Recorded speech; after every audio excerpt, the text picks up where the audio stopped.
Good morning, everybody. Welcome back to Coffee and a Cold Case. Today, y'all, we're looking into no thank you to Tomboy and Miss Tandy. The yogurt shop murders. This is out of Texas. I decided on this one last night, folks. I stayed up late. That's why we're late today. We're going through this. So hit that like button. Share this out. Grab your coffee and let's hit this cold case. Mama Bear is going to be joining me here. And that being said, you know where we're going now. Here we go. Here we go.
Good morning. Good morning. How are you today? Hanging in there. Yep. I'm getting one too, so I get it. Yep. It sucks. I don't know why I'm getting one, but I think it's my sinuses. Yeah, I don't know what's going on. I don't like it though. It's probably more sinuses now than it was. Hmm. I'm sorry, hon. That sucks. I'm gonna have to go get me a facial thingy, like Mikey said, and see if that. Oh, dump it all. Yeah, it might work, or just fill a pot with water and turn it on the stove and grab a towel and put your head over it. That might help too. Yeah. I don't know. They suck though. They do. I think Mikey said it's mine. heaven. What'd you Yeah, I say? texted him. Mikey said it's heaven. Uh, and Tandy said my Excedrin migraine works. I took regular Excedrin. I forgot I had it, but it's not. Oh, it is Excedrin migraine. So hopefully it'll kick Maybe in. that'll help. Yeah. Mine's because I was up till 4 o'clock this morning, covering, like, not covering, but watching and reviewing this case that Tomboy and Miss Tandy threw at me last night, and I was like, "Oh yeah, I'll look into this," and that was all she wrote. So here we are. Um, Completely changed channels on myself last night. So here it is. Either way, it's interesting by all means. Very much so, and it definitely needs to be solved. So thank you, Miss Tomboy and Miss Cat Tandy, for throwing this my direction. Who do we have in here right now? Looks like Miss Alicia. Welcome back. Mikey's in the house. Good to see you, brother. SR B B B B B B. Miss Stormy, welcome back to you. Of course, there's Miss Tandy herself, Seahawks fan. Good to see you. Miss Cassie, hello. Good to see you this morning. Jody Walters, welcome back. Always a pleasure. Um, and holy shnikes, Mama Bear, No. 29 months. Wow. Yeah. Holy guacamole. It's been a long time. Yep. And everybody else And is coming right behind you, too. Wisdom and SRB and Cassie and Kim, Tomboy, Ollie, and Kim. yep. Yeah, all of them right behind you. It's crazy, guys. It does not 30 months we're going on here. It's like, Jesus, where did the time go? Right? Well, happy Dagoversary, ma'am. Thank you so much for Yeah. being a part of this and just standing by me, helping me do what I do. I appreciate you more than you'll ever understand. So thank you. You're welcome and thank you. Absolutely. Grabbing my blue marker. Trish Crow, welcome back to you. Well, it looks like Miss Tandy's excited. She's like, come on, turn off the damn music and let's do this. Miss Lacey, welcome back to you. Paula Fitzhenry, always a pleasure to see you, dear. I think I got almost everybody here. Maybe I don't even think. Oh, there's Miss Peggy. Good morning, Miss Peggy. Welcome back. I'll be back in a bit. Okay. No worries.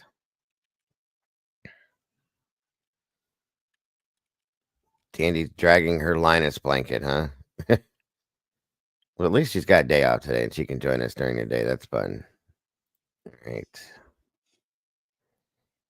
No worries, Cassie. So besides, oh, there's the tomboy right there. I see her. Yes, she did. Yes, I found some other stuff in the documents. Oh my god, you guys, this case is such a mess. It's such a mess. It is such a mess. Oh, There's BK. yeah. I was looking and went in. I had the documents I was looking at and stuff like that, but she's like, "Did you see this and this and this and did you know?" And I went, "No." And there it is, and I was like, "Oh my god, really?" This is just a mess. It's such a mess, and we'll hit on it at some point, I promise. But it's crazy the Wow. things that are going on here. Yeah, she's not lying. My brain was squeezed to the limit last night, and then I was gonna go watch that movie with my son. Well, he fell asleep on me, so I pulled this other stuff up and on this yogurt stuff, and I started looking at it, and I next thing you know, it's like 4:30 in the morning. I'm going, oh, what are you doing? Yeah, I don't know how you did back-to-back BK because the one was enough for me. I bet. I bet the second one was more understanding and looking into that autism defense thing, and then some other Um, stuff in it. So, which is still, I understand it. I know why she's got to do it, but honestly, you guys, it pisses me off.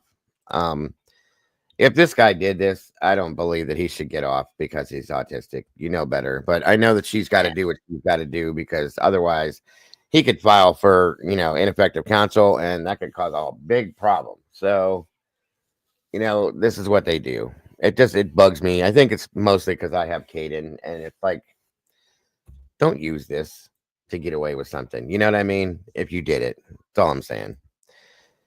So I don't know. It was an interesting show. Um, First one was very good too. It was a good couple. I mean, hell, that second show, I'm pretty sure it did pretty good too. I was shocked this morning when I woke up. Yeah, it did actually. So I would have rather been in bed. Now I'm tired as hell. If you can't tell, it's okay. It is, Lacey. It is. This story is wild. Really is. Um, I hope everybody's doing okay today. Please make sure to hit the like button as you come through the door. Share this out. Let everybody know what we're doing. And do not forget, otherwise, she's going to get you. Don't forget to hit the link button and jump on over and hit the like button for Mama Bear 2. Don't make her an angry bear. She will get mad. I'm just that's kidding. right. She won't get mad. Her head hurts. Yeah, my head hurts too bad right now to get mad at anybody. Just ignore you. Nice. Uh, yes, Tomboy. That's what we're doing today. So thank you again for that. And no sleep. I appreciate the no sleep thing too. That was so awesome of you. As I was done talking to her, she's like, "So go watch the movie with your son. I'm going to bed." How did that feel to go to bed? Because I didn't. You gave me this crazy case to look at, knowing that I'm obsessed with this stuff. Next thing you know, like I said, I looked up at the thing and I was like, "Oh my god," because I was going to keep going. And I did some more this morning, and then I was up at 7, and then I'm still tired. It's like, what the hell? But it's worth it. Uh-oh. All this yogurt talk makes me want to go to Sweet Frog. I take it that's a yogurt shop, I hope. Cassie wants Froyo. Okay. I don't have any of that stuff. I'll go with Dairy Queen. They're not frozen yogurt, they're frozen custard, but still. And she didn't even go to bed? Well then, poof. Good. Hello. The Phil is in the house. If you change yogurt brands or just pretend to like another, is that culture? Oh Jesus, Phil. I'm done. Already. My brain is too tired to even try to process you yet this morning. I'm probably gonna have to, honestly, because I'm just not there. I'm not here. You guys can't tell I'm not here. My brain is in there still in my TV. So that was actually funny, Phil. It was. Now that it's finally caught up to my brain, that was funny. Always a pleasure. We love Phil. Welcome, horse. Thank you for trotting in to say hi. Good Lord. Um, about 3 hours of school. Glad no school today. Yes. Why did nobody had school today? I guess my kid did, but My kids did. nope, that's not gonna happen. Nope. It's not gonna happen. Hmm. Not well, I shouldn't say that. I'm gonna make sure that I'm gonna try to make it not happen. Oh Lord have mercy almighty. Is it it's cold here. Is it cold there? It says it's 47, so it's not too bad. I Miss haven't been Elisa, outside. welcome to the Dago program, Horse TV. um, today's my kid's last day before spring break. Oh, Yeah, ours are on spring wow. break next week too. You guys really? Yeah, but now that we're at the new school, we only get 1 week instead of 2. Now you got me looking. Hang on. I gotta see how much time I have left before my son tortures me. None. Yeah, It seems like we were on the same schedule. might Pretty be. close. Yeah. Hi, Cass. Hi, Cap. Hi, Horse. What's happening, Cap? And everybody else that's come in. Okay, so calendar of events for this year, 2025. We are in March. Wait, nope. I don't think that.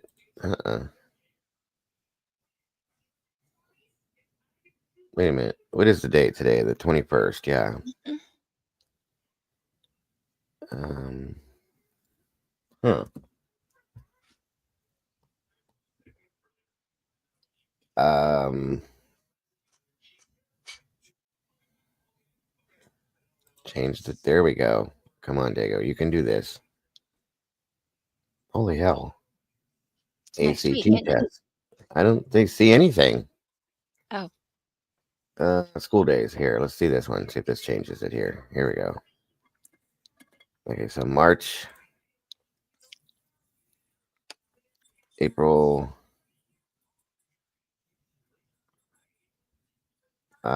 I don't see where it says it here. We have a whole calendar thing they do, and it's not even on here. Do they get it this year? I know they do. When is Easter this year? When is Easter? not till April 20th. So that's probably close to the time that they'll have their spring break. They don't get a full blown spring break like you guys all do, which is strange. That's why I was so weirded out when I found out you guys get like a week or 2 weeks off for this. I think he gets like, because it's on Sunday. So he'll probably get that Friday and that Monday off. That's it. I lost the new school schedule. Hold on. Let me make sure it's a full week. I could be wrong. Something week. Say something week. Oh my God, I can't even read today. Okay.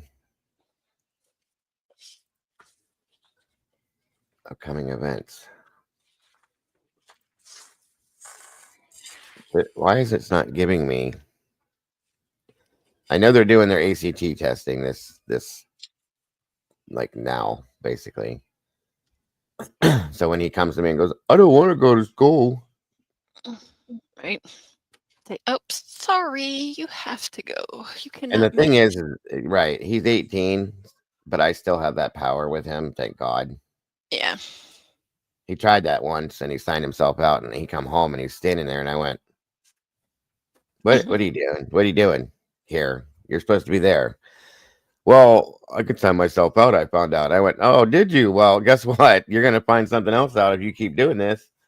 Yep. You're gonna go to school, you're gonna graduate, you're gonna do everything you're supposed to do. Because I did that stupid shit. I turned 18 when I was a senior, and guess what happened? I got a girlfriend and a bunch of money and decided I wasn't going back. And it was like 6 months before I was supposed to graduate. I went back eventually, but Yeah. I handled that. But I'm just saying, I just,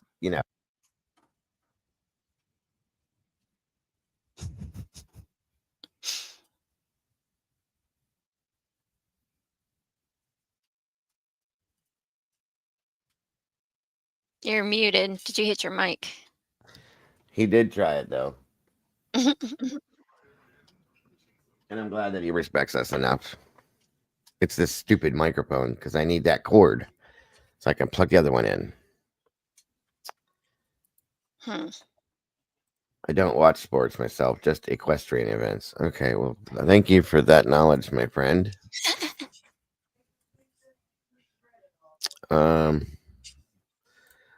Yes, Tandy had hers last week. That's why we got the pleasure of having her with us during the day all those times. The NCAA tournament, March Madness. I know Tomboy's been watching it. I don't even know who's in it this year. I don't play. I don't watch basketball anymore. I got angry at my Cavs, and that was the end of it. And I stopped watching. Same thing I did with baseball. And I know Mama Bear hates sports, so anytime we talk about it, she just kind of goes into zombie mode and dolls out and kind of falls asleep. So Hmm. she hates it. She hates sports. All sports? Yeah. Nothing? I You mean, don't like anything? Like not even the Olympics? not really. I mean, the closest thing would be like funny cars, drag racing, monster trucks, maybe some BMX things, but not enough to like sit there and be glued to a TV to watch it. Of everything that I would think you would like, those are the absolute things that I would never guess that you would like. Monster trucks and racing. Of everything out there, that's what she said. And I'm like, why? Wait, what?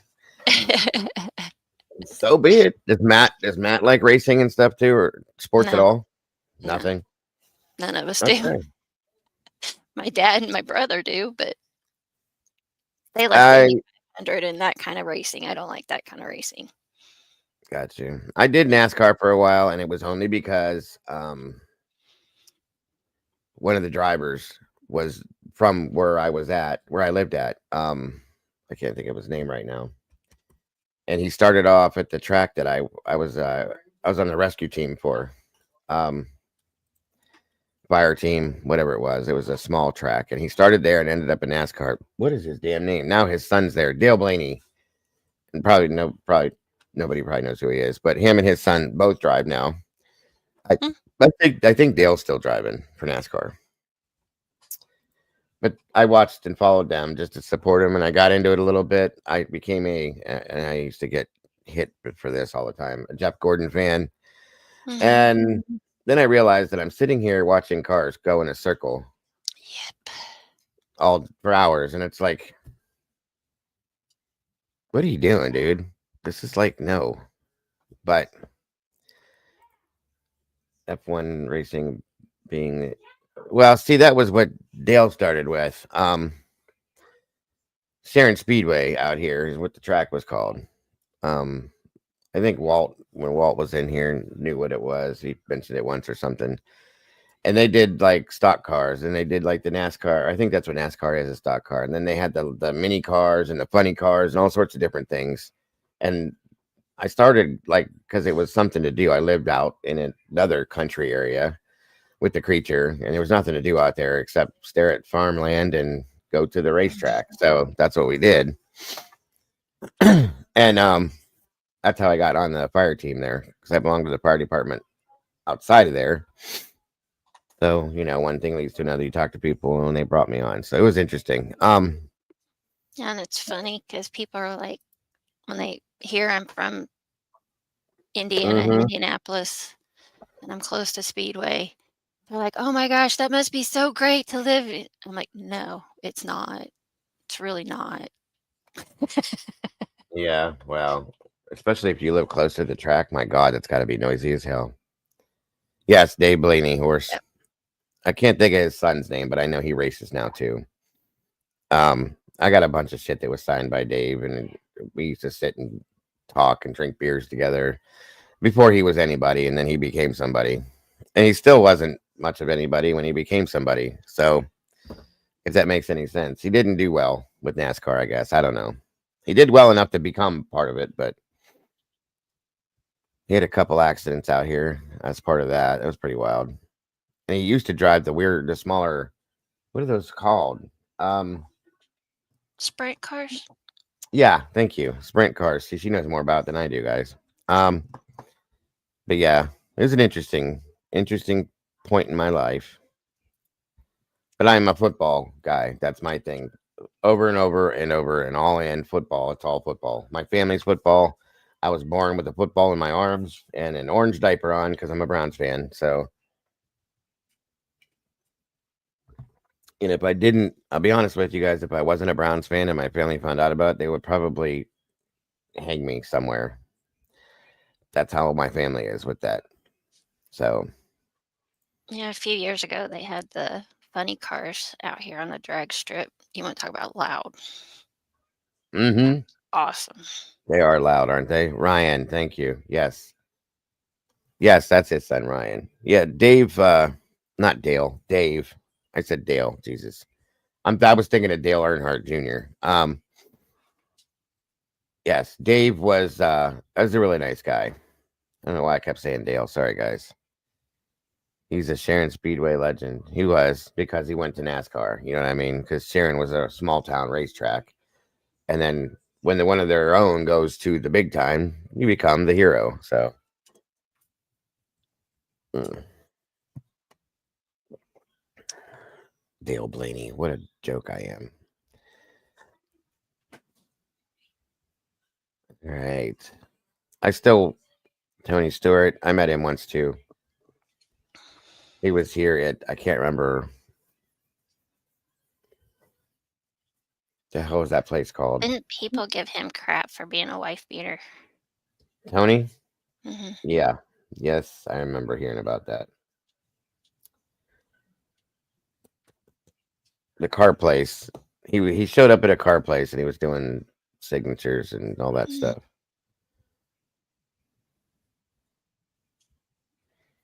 Tony does. Oh, that's wild.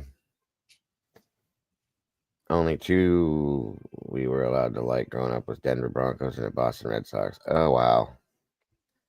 My house was the Cleveland Indians. It's my mother still and dad are both still diehard Indians fans.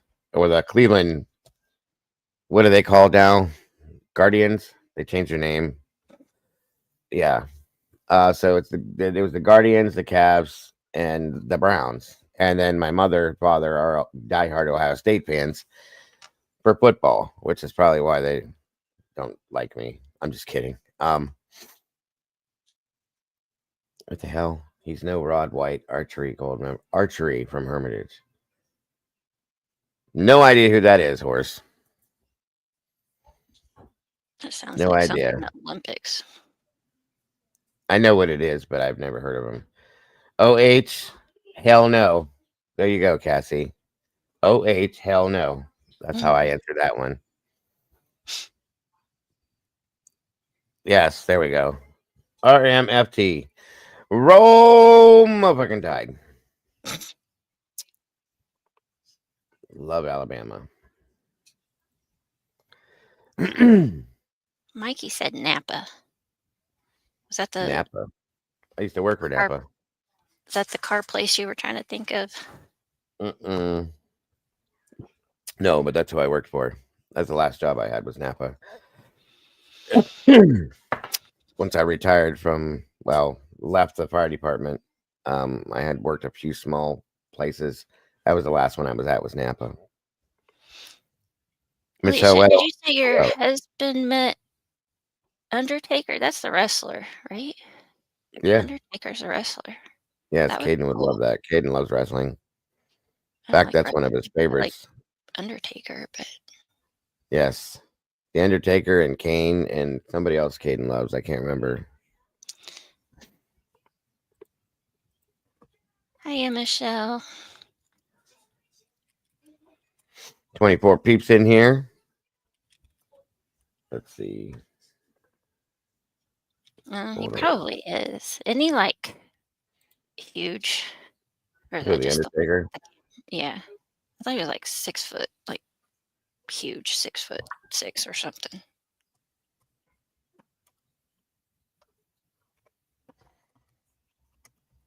By the way, to Mhm. all of you amazing peeps, I would like to say I noticed it, but our awesome SRB noticed it too. Our numbers have gone up, folks, Yay!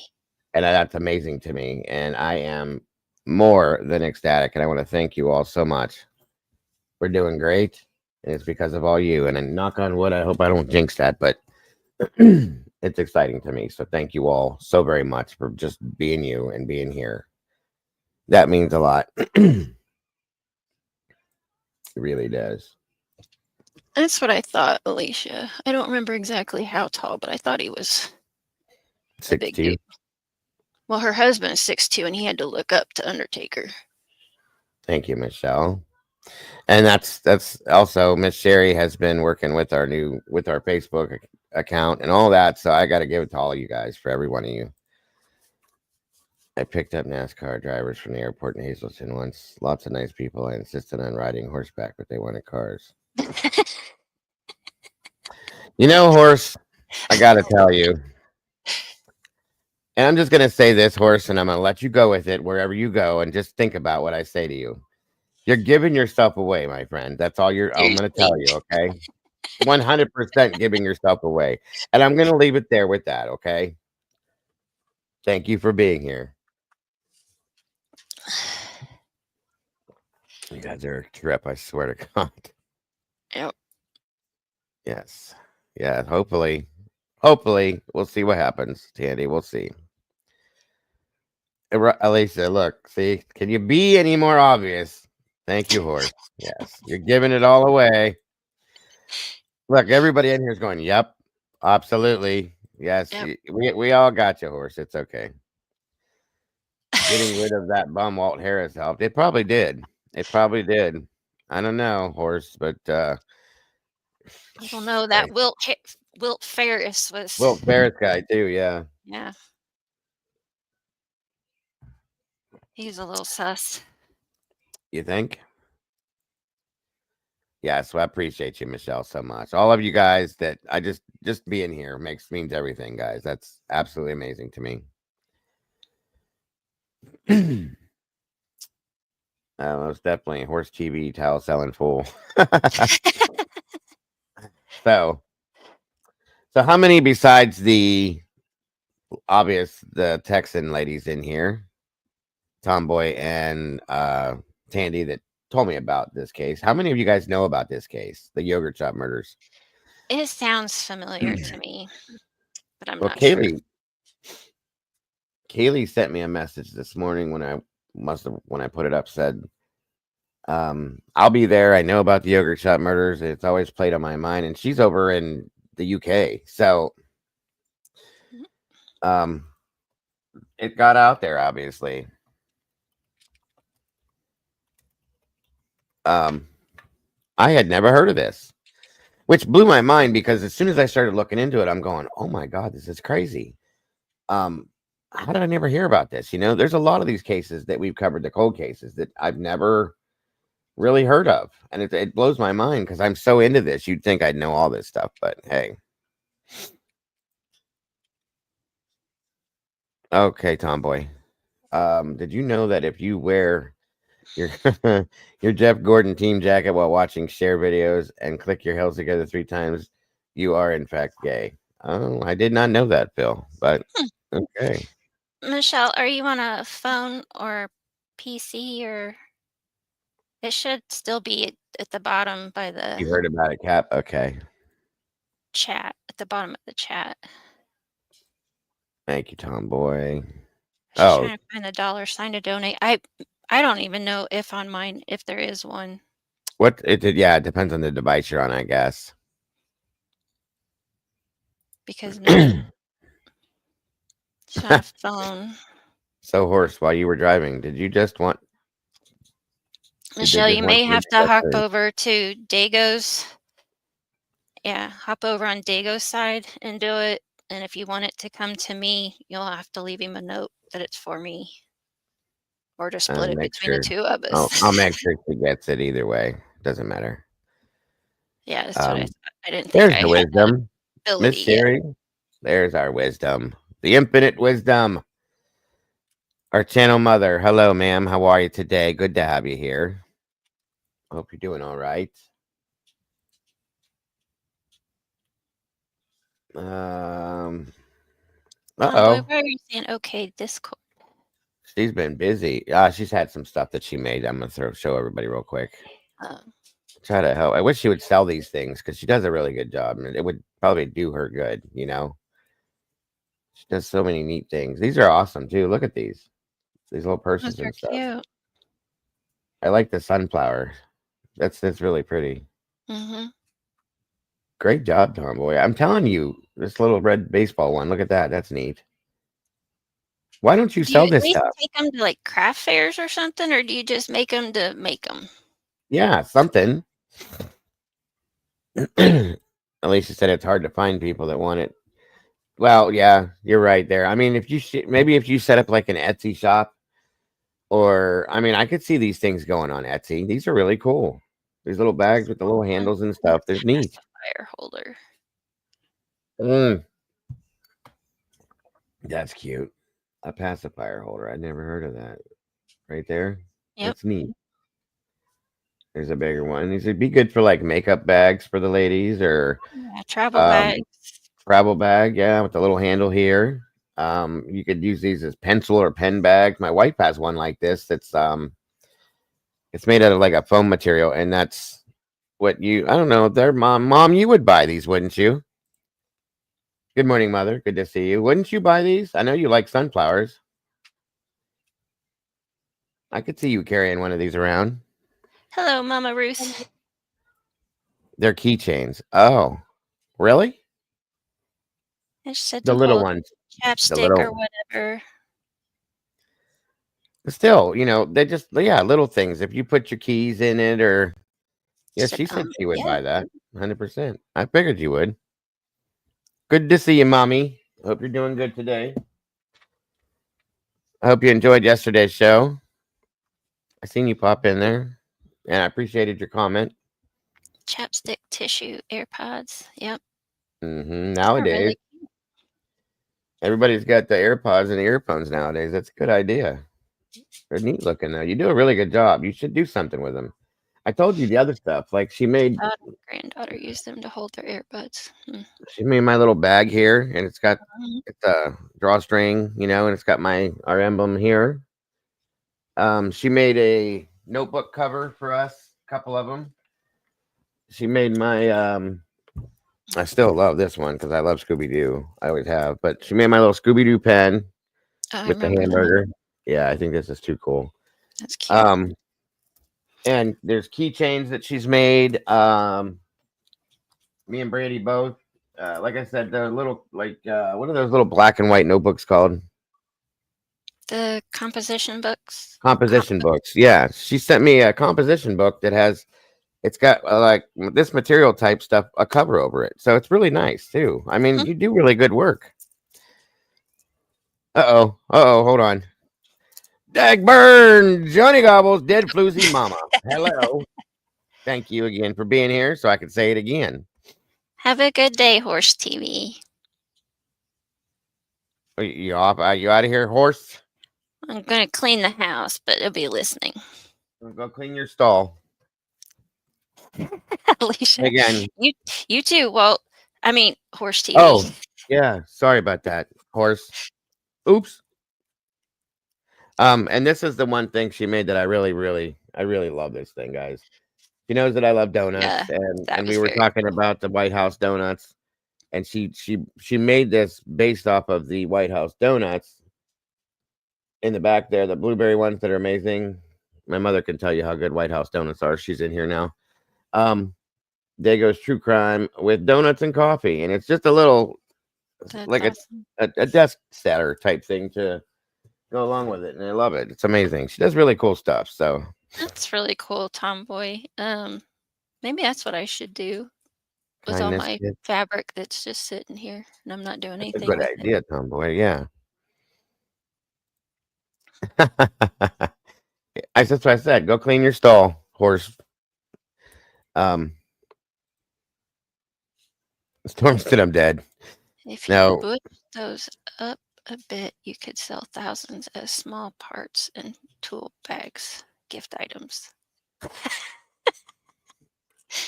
I mean you could make some for guys like overnight bags or with the little handles on the side. That's what it reminded, like a shaving kit or something. Yeah. She said I don't make those. Tomboy,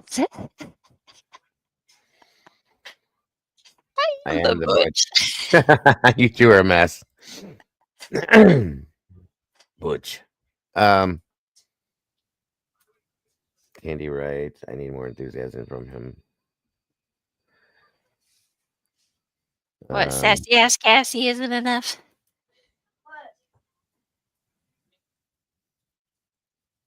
Are you talking about me not being enthusiastic? I'm out of coffee. Okay. I'm drinking tea. So maybe Yeah, that's why. you say cat. Well, the way you say everybody's names compared to dadgum Because your whatever. names are just your name. Come on now. That name is awesome and you know it. You know it. Look at it. Dagburn, Johnny Gobble, Dead Floozy Mother. Come on. Just like Mecky Tecky. And what was the other one I used to get excited saying too? Uh Mecky Tecky. Mecky Tecky. There's another one that was kind of like that. Um, I don't know, Stormy. I'm feeling like out. I'm lost, honestly. So, um, if you ask my mother, she'll tell me, "Good. You don't need coffee anyway. Drink water." Phantasmic Ether when you had your Oh, soundboard. yes, Angel of Darkness. Remember her? Phantasmic Ether. This tells you guys how pathetic I am. That these are the things that excite me. Okay. I hate coffee. I love the smell. You don't like coffee? No, I Okay, hate. listen. It's like Tandy told me 2 days ago to drink a cold coffee for my headache, and I'm like, nope, no, ma'am, I don't. No, So you don't like football. You don't like coffee. How are we friends? I don't know. This makes no sense. Oh wait, because you think for me. That's right. Okay. Yeah. I understand, Michelle. Hey dude, I got a new vacuum and about had a heart attack. I get it. I mean, it's exciting our lives, right? The things that get us excited. Hey. Yes, that's why I want to get my soundboard hooked back up, you guys. That's why I need this other microphone hooked up so I can run my soundboard and say things like phantasmic ether. Listen, Linda, listen, coffee is life. I know it is. Wow, your mother sounds like she is not, and that's not what I said, but she I didn't hear that. don't you put me on the spot like that, mother. She's not mean at all. No. She's a nurse and a mother. So when I drink pop, you shouldn't do that. When I drink too much coffee, you shouldn't do that. I called her, it was a couple months back, or maybe no, it was a couple weeks back. It was about a month ago. I know you remember this, mother. And I was sitting down. I had been on here, I think it was 3 shows I did that day, maybe 2. And I started getting this like seeing lights. It was weird. I was freaking out and I called her because that's what I do. Like a baby. I call my mommy when I don't feel good. Um and I take Tylenol and ibuprofen because of my neck and my back on a regular basis. Okay. And I took too much, not realizing it. And I was seeing lights off the side of my eyes. It was weird. I'm like, oh my God, I'm like going to heaven or aliens are coming for me. Some weird shit was going on. I did 2 shows that day, right? And she's like, Joseph, what did you do? What did you eat? What did you drink? That's how she always figures it out. And what did you take? Any medications, this and that? And she figured it out. She's like, okay, lay off the Tylenol or the ibuprofen. That's been too much. So on and so forth. Because I had taken, I think I overdosed on it, is what I did. I took 4 in the morning, or 3 in the morning, I'm sorry, of ibuprofen. And then I took a Tylenol with it to kind of give it that little thing because my neck was really hurting bad. And then I did it. I thought it was every 4 hours. And I'm telling her, I've been doing this for a while, every 4 hours. She goes, no, it's not every 4 hours. Read the bottle, son. Right? So, and then, here's me. Yeah, I think I took too much. And I laid off of it and I was okay. So, yeah, that's why we have our mothers because they do amazing things like that. So, thank you, mother, once again for just being my mother. I know it's hard. I know it's hard. 6 to 8 hours, Alicia, not every 4 hours. I was You're gonna, taking it every 4 hours and it's every 6 to 8. So, yeah, I definitely overdosed on it. yeah, you're gonna destroy your kidneys I and liver. know. I know. I get it. I got it. I'm good. She fixed me like she always does. Anyway, those are awesome, Tomboy. Keep doing a great job. I really think you should do something with them, though. I would look into Etsy or something. Well, Tandy and Uh I are huh. screwed. We're orphans. Oh, Well, You have all of us. Just think of it that way.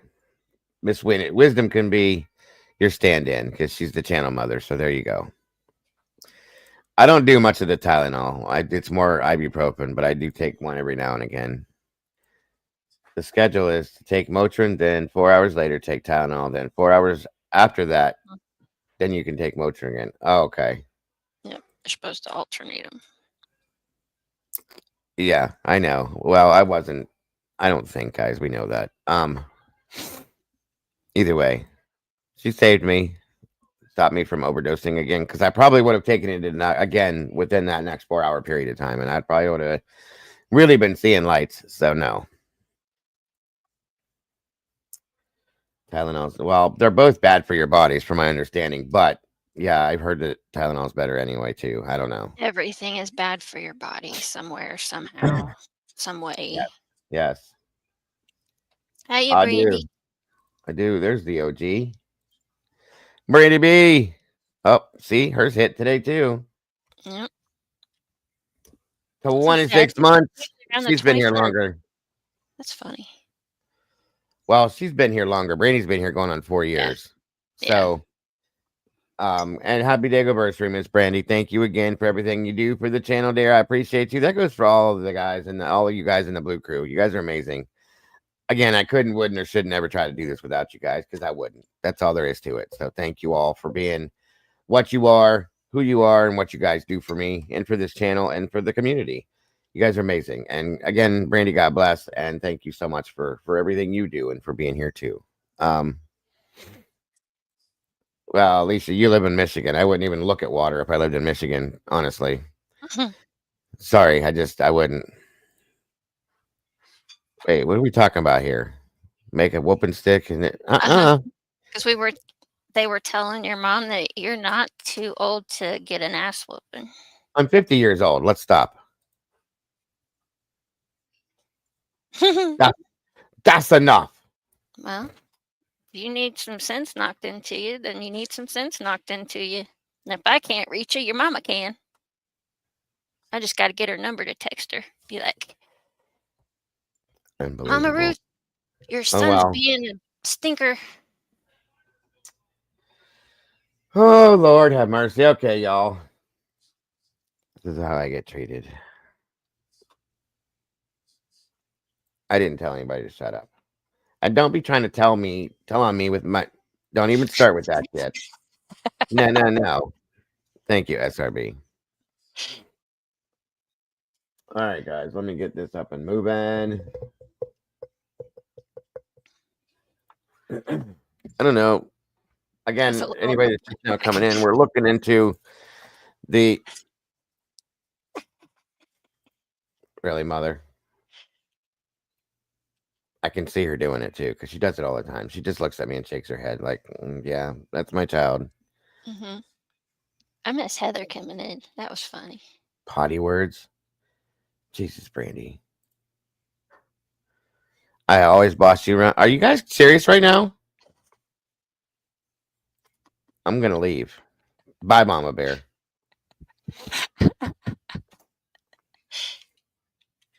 I was trying to say before I was so rudely interrupted by everybody. Has anybody else that just came in here heard of the yogurt shop murders out of Texas?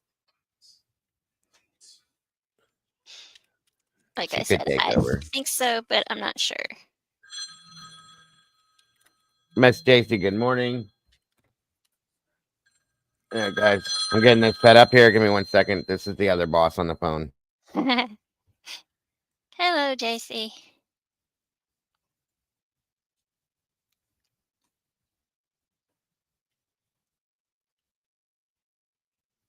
Now, everybody hop over to my chat.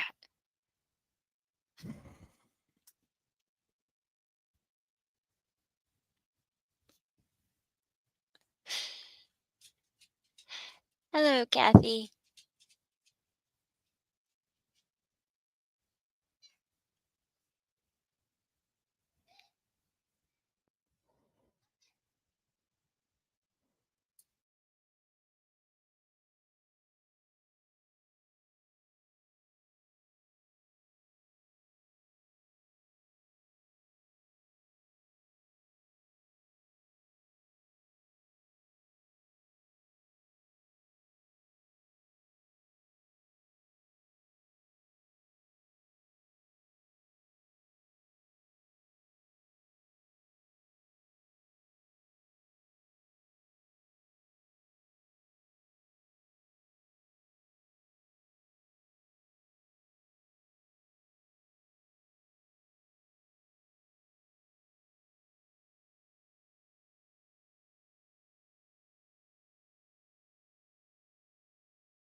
How long have I been muted?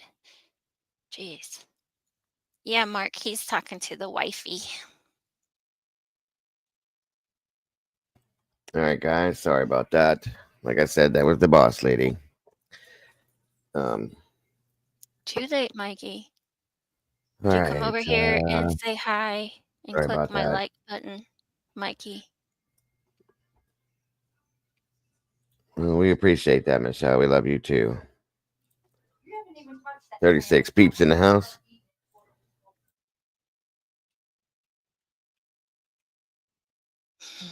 Oh, geez. 1 second. Juniper's freaking out for some reason. Hold on. Uh-oh.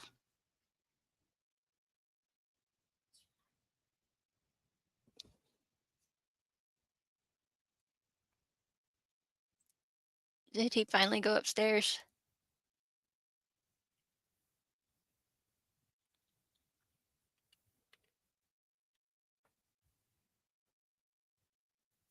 Oh, where's my elevator music?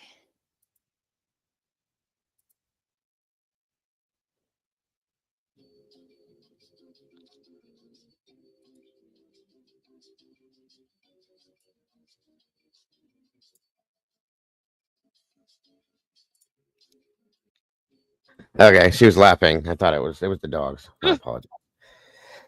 All right, so let's get this moving. I'm so sorry for all these disruptions and everything, you guys.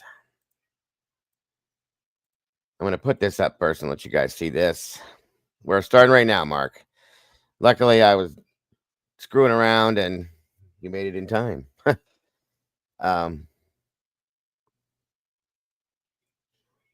Check the chat real fast. Your warranty has not expired. Don't fall for it. I know, Moonlit. I'm so sick of those. I'm gonna start using those on the morning shows, guys. When they call in, because I get them every morning. That's gonna be one of our segments. Telemarketer calls. Every day we get them. I haven't noticed what, Cassie. What am I looking at?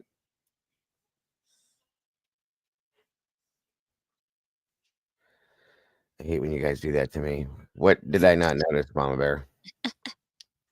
I don't know. I'm innocent.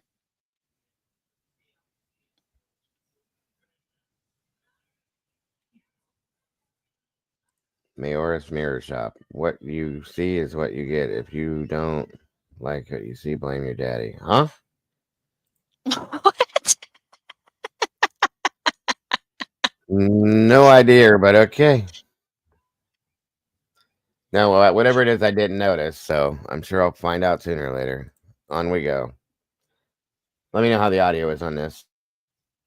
Years ago today, a crime that forever changed Austin. 4 teenage girls were murdered in an I can't believe it's yogurt shop. That's The good. building was then set on fire. The case remains unsolved to this day. Over the past 3 decades, 4 men arrested and charged with the crime had either their convictions overturned or the cases dropped against them. And on this anniversary, questions still linger about just what happened that night. Senior reporter Tony Glahetsky is here to discuss the case and to preview this upcoming coverage that you've been working on today. And Tony, people who have lived in Austin for a long time still talk about how this case rattled the entire city's sense of safety. I know just recently someone pulled me aside and asked me about it, just a viewer, and said, what happened to that case? You know, Yvonne, it was a case that was both so shocking to people who lived here in Austin, not only the circumstances of what happened. You think about it, 4 teenage girls in a yogurt shop, 2 of them worked there, the other 2 were visiting. And there's not only, of course, the discussion about the heinousness of the crime, but it really also rattled the entire city. It also sent the entire city into a period of mourning. But Yvonne, over the past several decades, the case has also received increased intrigue about who killed the girls that night. As we mentioned, there were arrests in the case, but those arrests really crumbled and the cases crumbled. And so now on this 30-year anniversary, there's still so many questions just about what happened that night. The performance of the police obviously has been a question throughout this. I see what you're saying, Tomboy. Now, sorry for the interruption. After what Bill said, and luckily, I took after my mother. My mother's gorgeous, beautiful at 70. 71 years old, and she still looks like she's 50.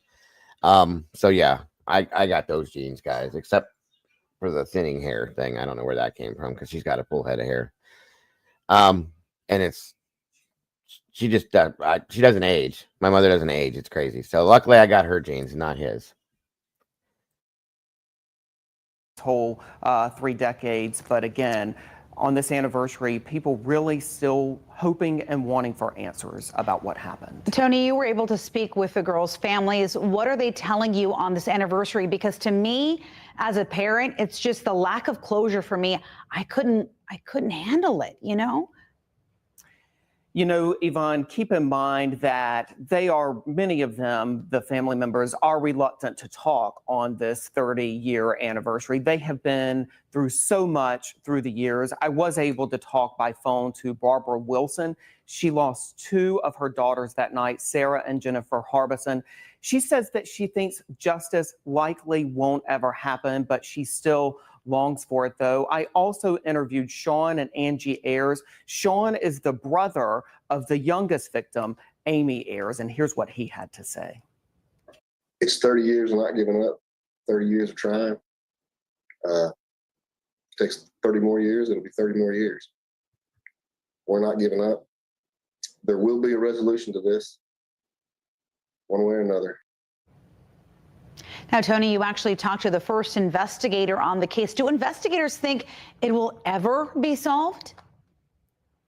Well, there is certainly hope that it will be. Keep in mind that the Austin Police Department Cold Case Unit still very much has an active investigation going on. Yvonne, when you walk into the Cold Case Unit, they actually have a diorama of the yogurt shop and pictures of those 4 victims as a reminder. And so there is still very much an ongoing investigation in this case. But as you mentioned, I did talk to John Jones, who was the first investigator on this case.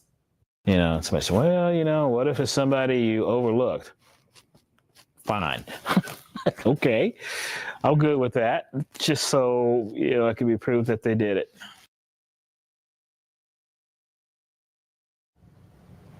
And Yvonne, just a reminder, coming up, as you mentioned, at 5, 6, and 10, we've got special coverage of this anniversary with full interviews from the Ayers family and former investigator John Jones. I'll be sure to watch. I know it took a lot of hard work, and we want to make sure that this case is solved. It doesn't matter how much time has passed, right, Tony? Thanks for joining us this morning.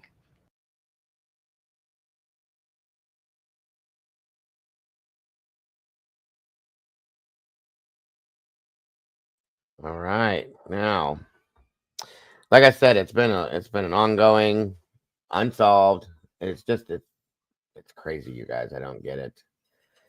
32 some odd years. I mean, this is something needs to give on this, in my opinion. But I don't know. Maybe somebody will see this and something will happen. I doubt it, but you know, it's good to wish and hope. Let's see here. Excuse me. Okay.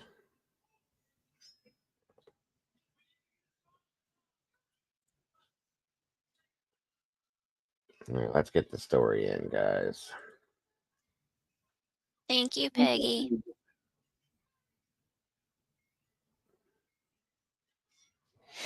Guys, grab your coffee, get comfortable. This is a wild story for sure.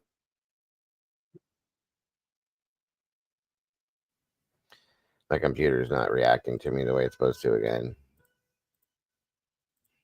There we go. All right, here we go.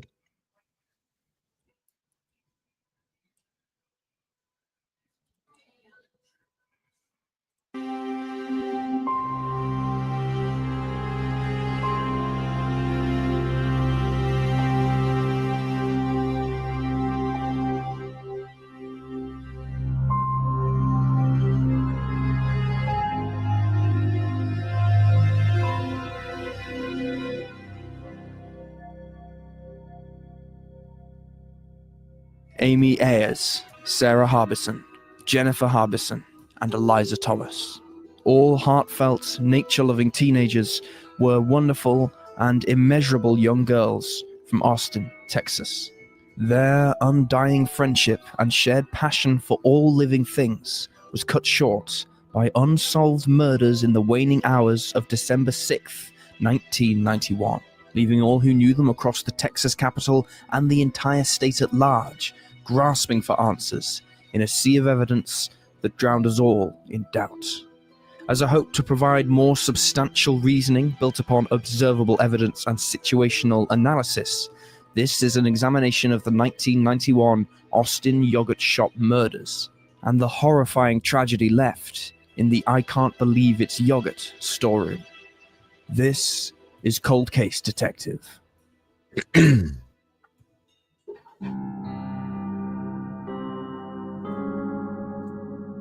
78. She was quickly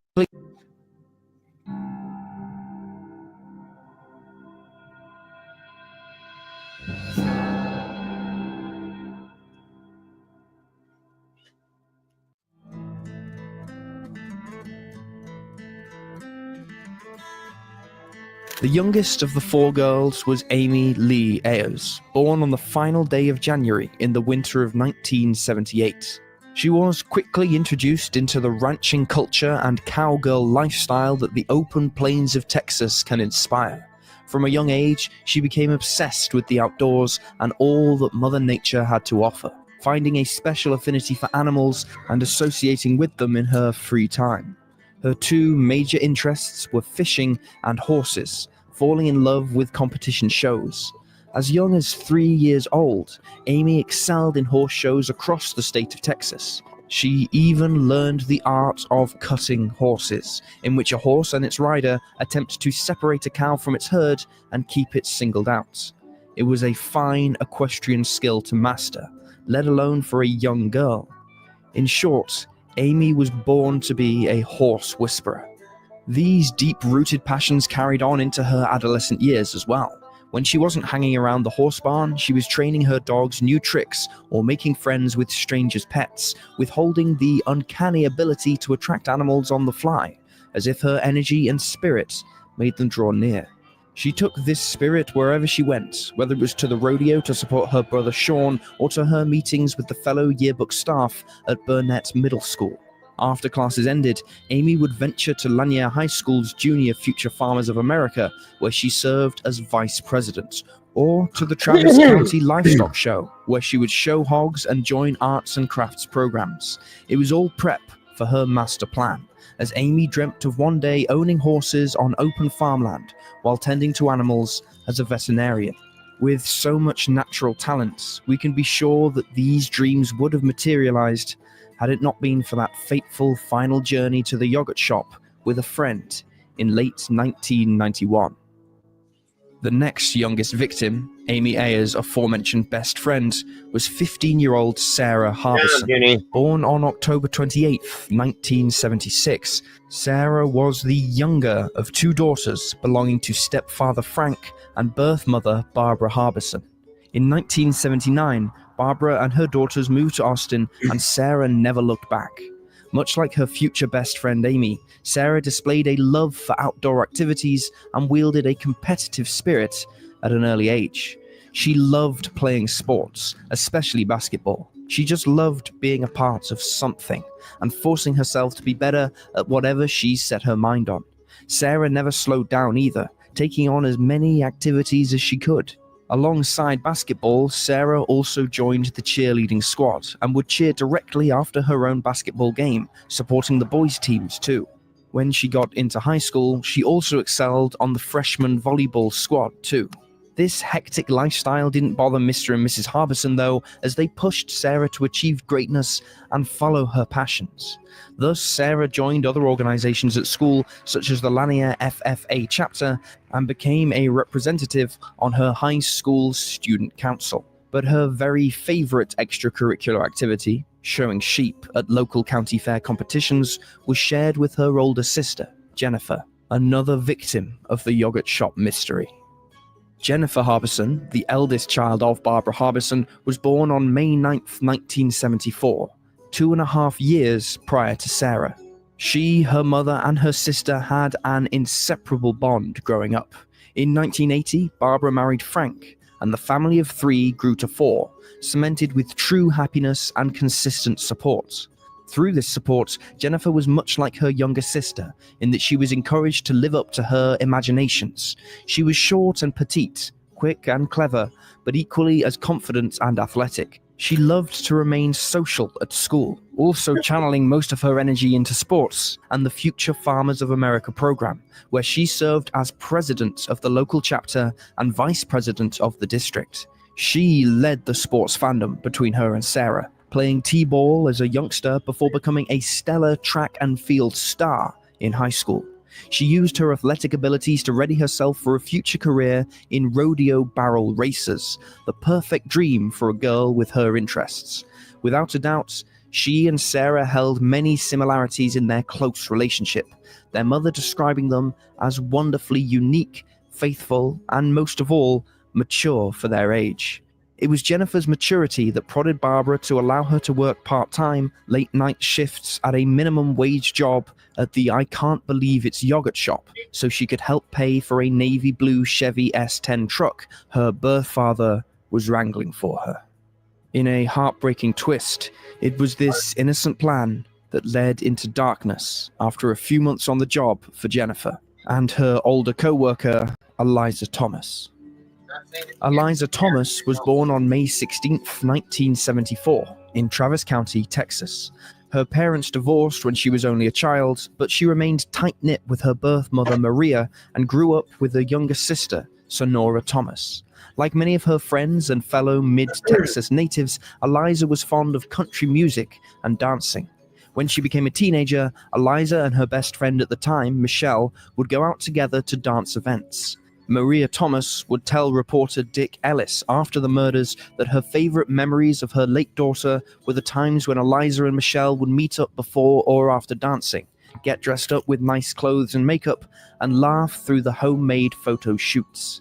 It was this youthful ritual that inspired Eliza to dream of becoming a model someday, with her expertise in beauty products a facet of her career goals. When she wasn't collecting tubes of lipstick, she was looking for the newest little knickknacks to add to her miniature collection, mostly made up of cat figurines. Much like her friends Jennifer, Sarah, and Amy, she too loved animals and the Future Farmers of America program. In fact, she used these activities to support her modeling aspirations, selling the pigs she'd show at county competitions to fund her first modeling portfolio. It was also a big reason why she also got a job as the night shift closer at the local yogurt shop, and sadly why she passed away far too soon, along with the 3 other innocent girls of Austin, Texas, in December of 1991. Let's now turn to the timeline of events leading up to the Austin yogurt shop murders.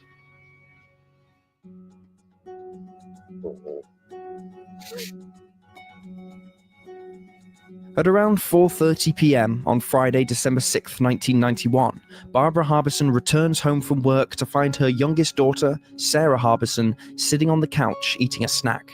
Sarah informs her mother that she's going out that night with her friend Amy Ayers and asks if Amy can spend the night with them. Barbara agrees and tells Sarah she and Amy can get a ride from her eldest daughter, Jennifer Harbison, to a mall near Jennifer's work, and then a ride home after her shift ends. A few minutes later, Jennifer returns home from school to prep for work. Her mother and sister tell her of their plan, and she happily agrees. Sometime after 5 p.m., Jennifer and Sarah depart the Harbison household for the Austin shopping complex, the last time Barbara sees her children. Jennifer drops off Sarah and Amy at the mall and clocks in for the closing shift at the I Can't Believe It's Yogurt shop at 2949 W. Anderson Lane with her co-worker, Eliza Thomas. Over the next 4 hours or so, the night shift at the yogurt shop operates as usual. At around 10 p.m., customers at the store report seeing all the girls inside, happy and acting normally. This would be the last confirmed time that Eliza, Jennifer, Sarah, and Amy are seen alive. Sometime within the next hour and 47 minutes, assumed to be around 11 p.m., the 4 friends are entrapped at the yogurt store by multiple assailants. The offenders gag, sexually assault, and eventually murder the girls in cold blood via gunshots to the head with .22 caliber lead bullets. They stack the bodies in the shop's storeroom, pour accelerants around the crime scene, light it all on fire, and escape into the thick of night. At exactly 11:47 p.m. the same night, Austin police officer Troy Gay patrols the Anderson Line, North Austin area. He spots a fire burning at the I Can't Believe It's yogurt shop and calls it in to his dispatcher. Austin police backup arrive on the scene, and just after midnight on Saturday, December 7th, authorities discover the dead bodies of Eliza, Jennifer, Sarah, and Amy. Eliza and Sarah are found with their wrists tied, with Jennifer's unbound but her hands positioned behind her back. Their corpses are nude and charred almost beyond recognition.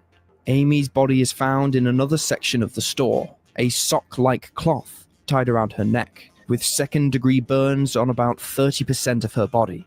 It's theorized the bodies were stacked on top of each other, with Amy escaping the pile and crawling away before being shot once more.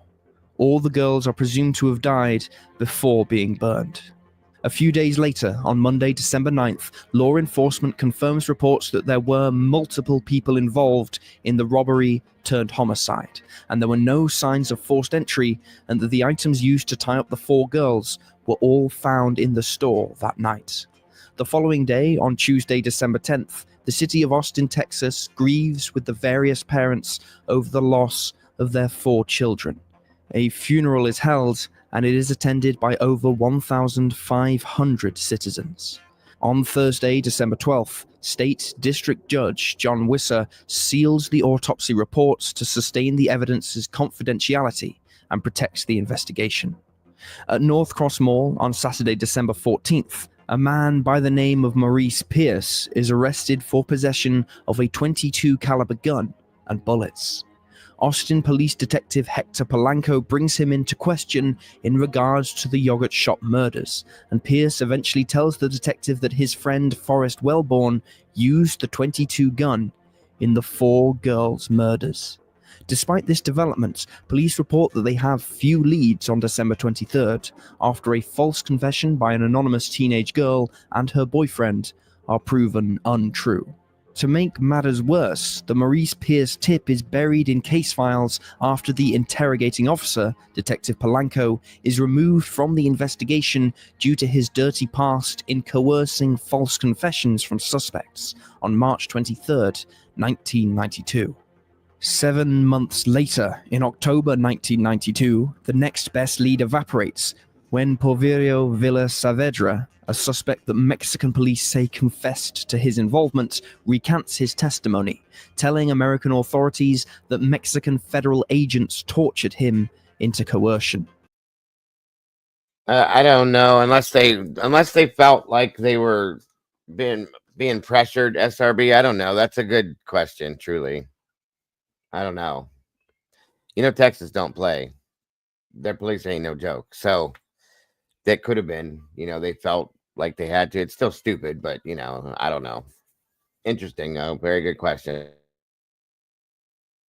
Over the next 3 to 4 years, leads pour into the Austin Police Department, but no arrests are made, and the yogurt shop murders quickly begin to devolve into a tragic cold case. However, sometime at the end of 1996 or the beginning of 1997, APD detective Paul Johnson is newly assigned to tackle the murders and pulls the old Maurice Pierce tip case file for closer inspection. The testimony isn't acted upon until early 1999, when forensic officers test Pierce's .22 caliber gun against the crime scene evidence. They find it does not match the weapon used at the yogurt shop.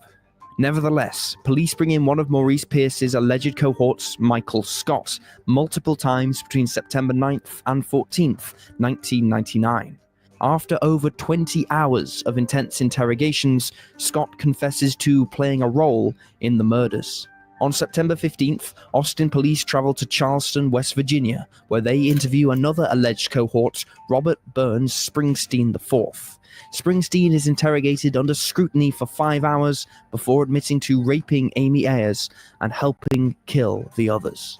A couple of weeks later, on October 5th, 1999, Austin Judge Mike Lynch signs the arrest warrants for Scott, Springsteen, Maurice Pierce, and Forrest Wellborn. They are officially arrested the following day, on October 6th, for capital murder. Later that year, on December 1st, police collect the 4 suspects' blood and DNA samples for crime scene analysis. 8 days later, on December 9th, another judge rules Pierce and Wellborn will be tried as adults, despite being just 15 and 16. On December 14th, Robert Springsteen is indicted by a grand jury, followed by Michael Scott and Maurice Pierce on December 28th. The district attorney, Ronnie Earl, says he will seek the death penalty for both Springsteen and Scott. In another twist, though, a different judge dismisses the capital murder charge against Forrest Wellborn on June 30th, 2000, after a second jury fails to indict him. Despite the lack of physical evidence against him, prosecutors continue with their case against Robert Springsteen in April of 2001. At the conclusion of the trial, the jury finds Springsteen guilty of murder, and in June of 2001, Springsteen is sentenced to death. 16 months pass by, and a similar conclusion to Michael Scott's trial is reached when he's found guilty of murder on September 22, 2002, and sentenced to life in prison on September the 24th. However, a few months later, on January 28, 2003, District Attorney Ronnie Earl asked for a dismissal of the charges against Maurice Pierce, claiming there wasn't enough evidence to convict him in the moment, and Pierce is released after spending over 3 years in prison. It wouldn't be until 3 years later, on May 30th. Wow, this is a mess. Like, multiple ways. What a mess, you guys. It's crazy. 2006, when the Texas Court of Criminal Appeals overturns Springsteen's conviction, claiming that the written confession of Michael Scott was improperly used against Springsteen in his own testimony. This exact same reasoning is used again on June 6, 2007, when the court overturns Scott's conviction as well. In a bombshell announcement by prosecutors in the spring of 2008, they report that advances in DNA technology have revealed that a previous piece of undetected DNA from an unknown male subject was discovered on a vaginal swab taken from Amy Ayer's body. This DNA profile does not match any of the 4 original suspects. This same DNA profile is found on the body of one of the Harbison sisters in June of 2009, and matches none of the over 100 suspects the police have looked into thus far, nor any of the forensic officers or medical personnel who had dealt with the corpses in the years since December 1991. Later that month, on June 24, 2009, the DA's office tells a Travis County judge that they are no longer prepared for a retrial against Michael Scott or Robert Springsteen without the identity of the man to whom the new DNA belongs. At 2:50 p.m., the 2 men walk out of the courthouse with their attorneys, finally free men. In October of 2009, all charges are officially dropped against Scott and Springsteen. In the 11-plus years since the wrongful arrests of Maurice Pierce, Forrest Wellborn, Michael Scott, and Robert Springsteen, and almost 19 years since the tragic assaults and murders of Amy Ayers, Sarah Harbison, Jennifer Harbison, and Eliza Thomas, no matches of the DNA samples found at the yogurt crime scene have been announced, and there are currently no known active leads in the investigation.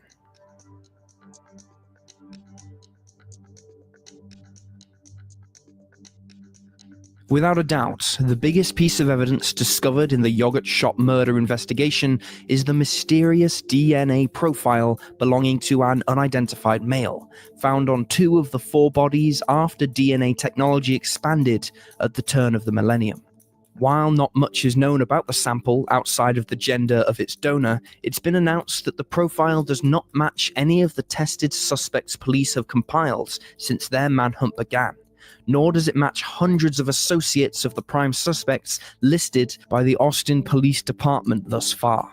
Technicians have been ruled out, fellow law enforcement officers have been ruled out, the first responders have been ruled out. This means the DNA most certainly belongs to one of the men responsible for these harrowing acts of rape and murder. As we await the results of further testing and for a match to be uncovered, another set of points to the case are critical in understanding how hurtful the authorities were in their brutal mishandling of suspects early on, and how the deception of the police may have derailed the entire investigation through their despicable use of coercion and eliciting false confessions. Had Detective Hector Polanco not intimidated Maurice Pierce into claiming his .22 caliber gun was the one used in the homicides by his friend Forrest Wellborn, investigators would never have followed up this false lead and would never have arrested two innocent men along with their supposed cohorts Michael Scott and Robert Springsteen. Instead, they could have focused their time, money, and energies into finding a viable suspect. Police and prosecutors alike knew the four men had no physical connection to the yogurt shop, as well as having the knowledge that Pierce's gun wasn't the murder weapon. So, to cover up their ineptitude, they turned to the bad cop routine. It is a tale we have seen far too often. If you want a better idea of how detectives coerced false confessions from four young boys, hampering the search for true justice and destroying four more innocent lives in the process, you can listen to clips of these coerced confessions by following the link in the show notes. You'll hear audio clips from the elongated interrogations, full of persuasive tactics utilized by cops who want pleas of guilt to spill out of the tired minds of innocent people. Mike, look at me. You're remembering what happened if you were inside there, right? You're remembering what happened. I don't actually remember going in the building. Imagine being an underage boy, brought in by police officers for a crime you didn't commit, cornered in a windowless, low-lit room by men twice your size, demanding you say what they want to hear, bullying images into your malleable mind, forcing false memories upon you. Is that the gun you walked up behind somebody with and shot in the head? Not only that, but the officers used each man's false confession against the other, tricking them into believing that their friend was right, and to deny it would be to deny the other's seemingly true story. It's a crippling, debilitating sensation, and one that took precious years away from a proper investigation into finding the real killers. The Austin Police Department and Travis County Prosecutor's Office should be ashamed to the highest degree, and must take the blame. Their rush to create answers where there obviously were none cost the victims' families the justice they deserved. It is inexcusable and disgusting behavior, yet vital to understand in grasping the entire picture of the failed and fractured yogurt shop case files.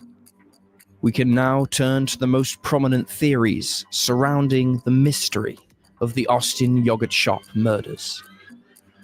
You're the coldest guy I've ever talked to in my life. Are you a cold-blooded murderer? No, sir, I'm not. I think you are. I think Maurice is absolutely true about you.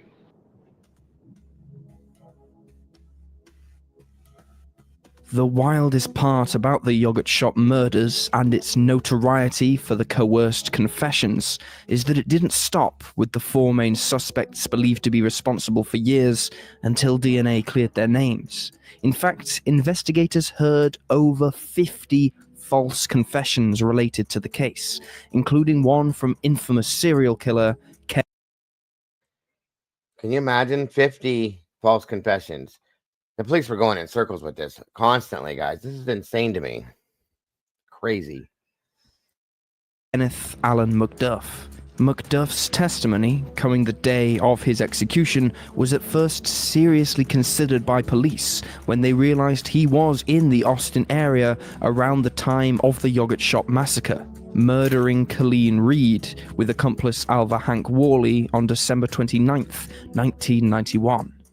However, after exhaustive investigative measures were taken, it was found that these claims by McDuff were false, a disturbing trend for a case lacking more and more clarity by the day. So why did so many people come forward with fake motives and lead authorities astray, distracting everyone from the real culprits still running free?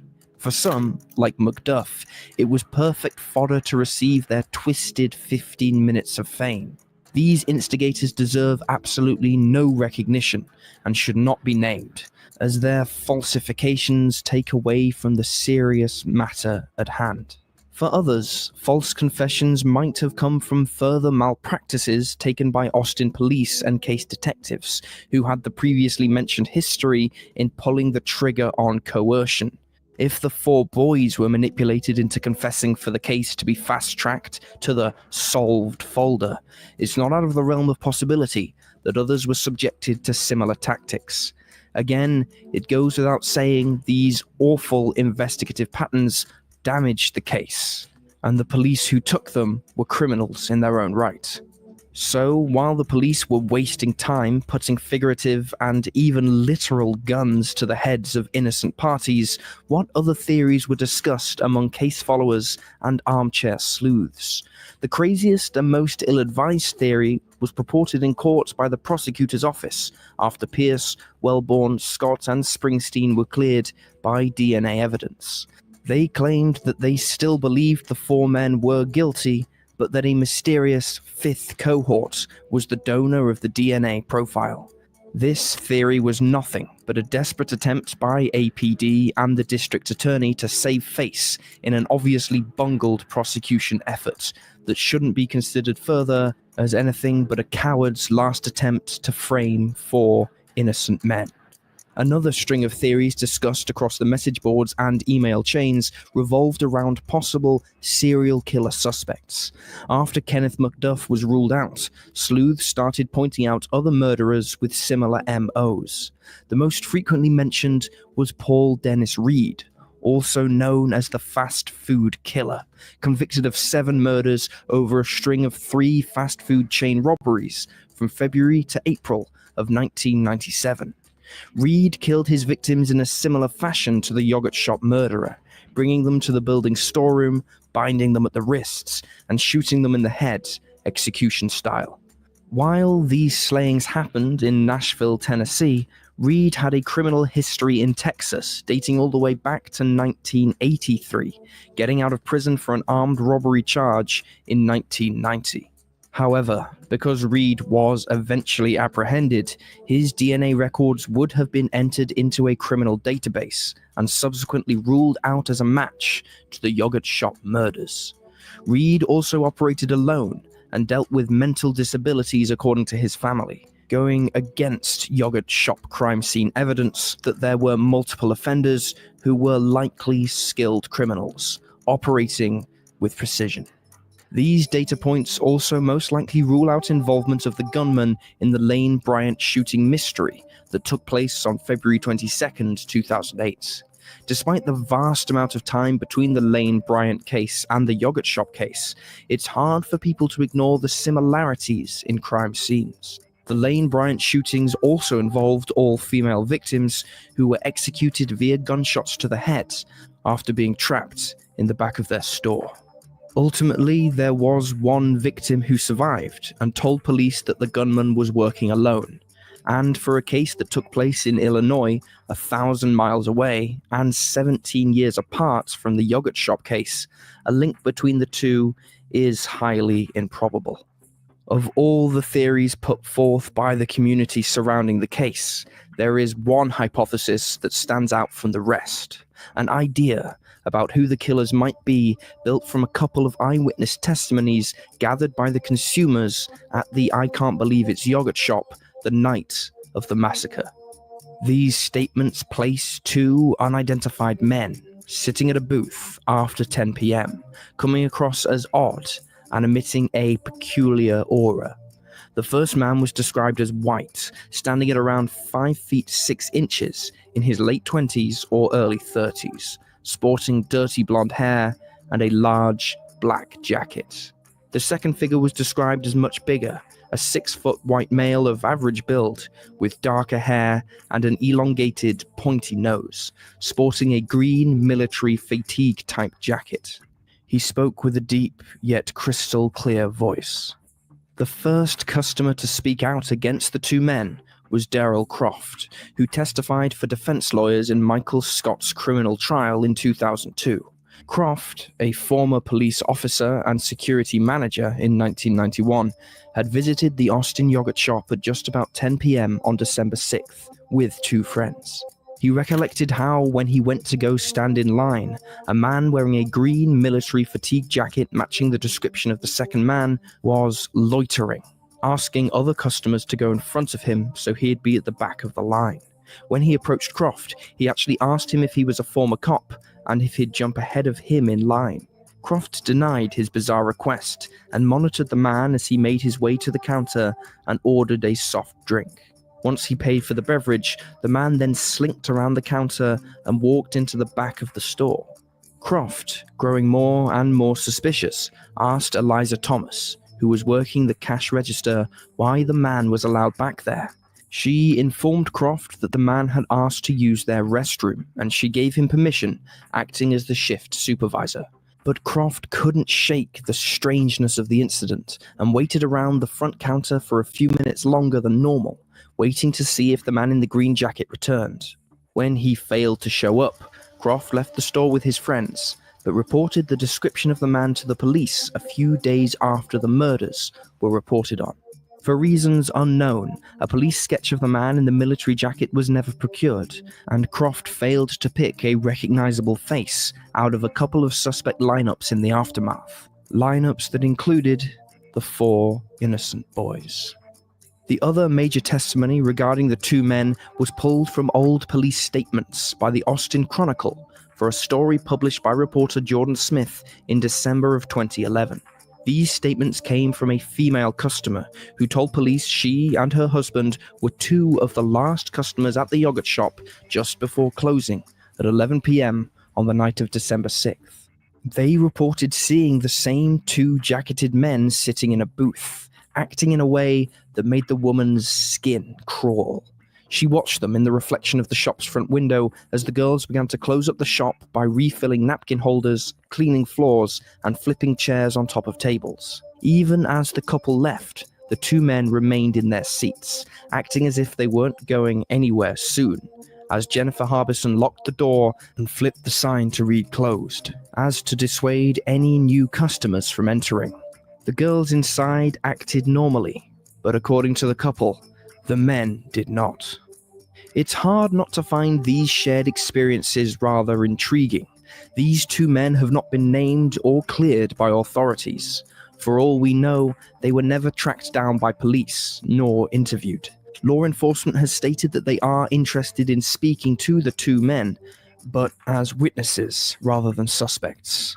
However, considering their uncomfortable vibes and peculiar behavior, those who consider them suspects have good reason to do so.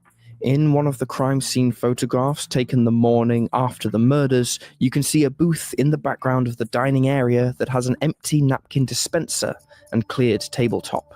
When customers were shown the photo, they agreed it was likely the booth the two suspicious men sat at. This means that the murders happened in between the men leaving and the girls being able to finish up closing their booth. A very slim amount of time, considering they were in the middle of clearing the tables. Thus, if the two men aren't responsible, they at least had the best shot at spotting the real killers, making the mystery of the unidentified male closing customers the most puzzling and important of all. Before we divulge our hypothesis of the 1991 Austin yogurt shop unsolved murders, we want to make it known our conclusions presented in Cold Case Detective are purely logical speculation based on evidence, circumstance, and factual subtext. We are only privy to the same information presented in each video, and we do not attempt to promise certainty or an expert guarantee on the findings we reach in closing.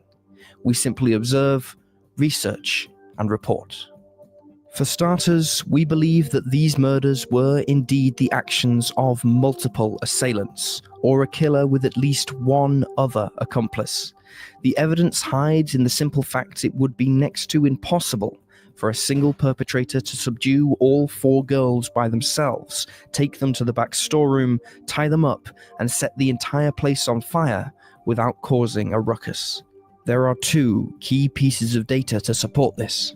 Remember, none of the neighboring businesses at the strip mall where the yogurt shop was located reported hearing anything to suggest murder the night of December 6th. One business did say they heard a few popping noises, most likely the gunshots, but nobody heard screaming or shouting or banging or anything to suggest a desperate fight was put up. If there were multiple offenders, keeping everything quiet would have been a much easier task. The young girls' friends and families agree with this, stating that their courage and tough mudder personalities would be too much for one person with one gun to overcome.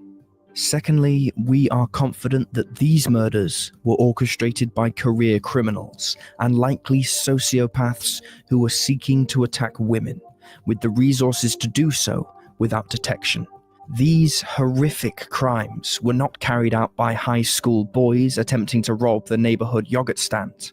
Rather, they were premeditated acts of violence, people who sought to harm and strike fear in their victims. The reason the killings are more than likely not a simple robbery gone wrong is the presence of an accelerant around the storeroom after the fire was put out. Most criminals do not bring lighter fluid along with their robberies, usually seeking to run in and out of their target and leave without physical conflict. Plus, there were plenty of other shops around the area that would have provided much more cash than the yogurt shop did. No. We believe these murders were intentional from the beginning.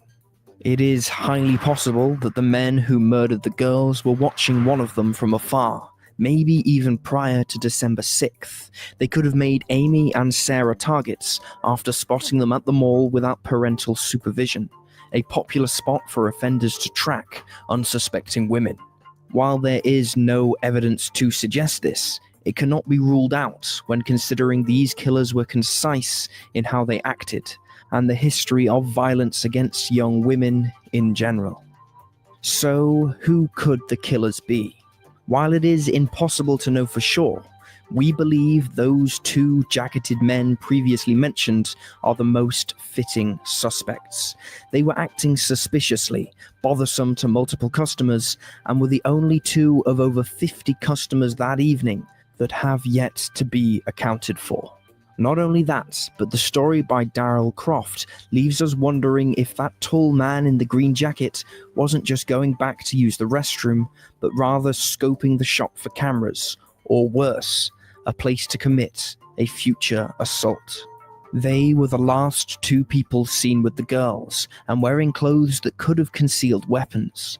Of course, this is all circumstantial evidence. However, it is also curious that the two men who were lurking in the booth at the I Can't Believe It's yogurt shop on December 6th have not come forward to absolve themselves of any further suspicion. They could have effortlessly cleared their names and identities through science, submitting DNA to be compared to the sample obtained by police. Until that happens, they are the greatest suspects we have, and must be found to unlock further answers regarding the entire mystery. Until then, we must keep the faith that the DNA profile currently held in evidence can be used to help aid investigators. Sadly, the type of DNA sample received, a YSTR strand, also known as mitochondrial DNA, isn't the kind one can simply input into a genealogy database and connect it to relatives. While it can rule out suspects when compared with direct DNA donations, it's hard to be used as a backwards investigative tool, like the DNA was used for cases in the Golden State Killer investigation. Not only this, but the FBI has withheld the DNA sample from such genealogy studies anyway, claiming privacy laws to be complicating its potential use in further DNA campaigns.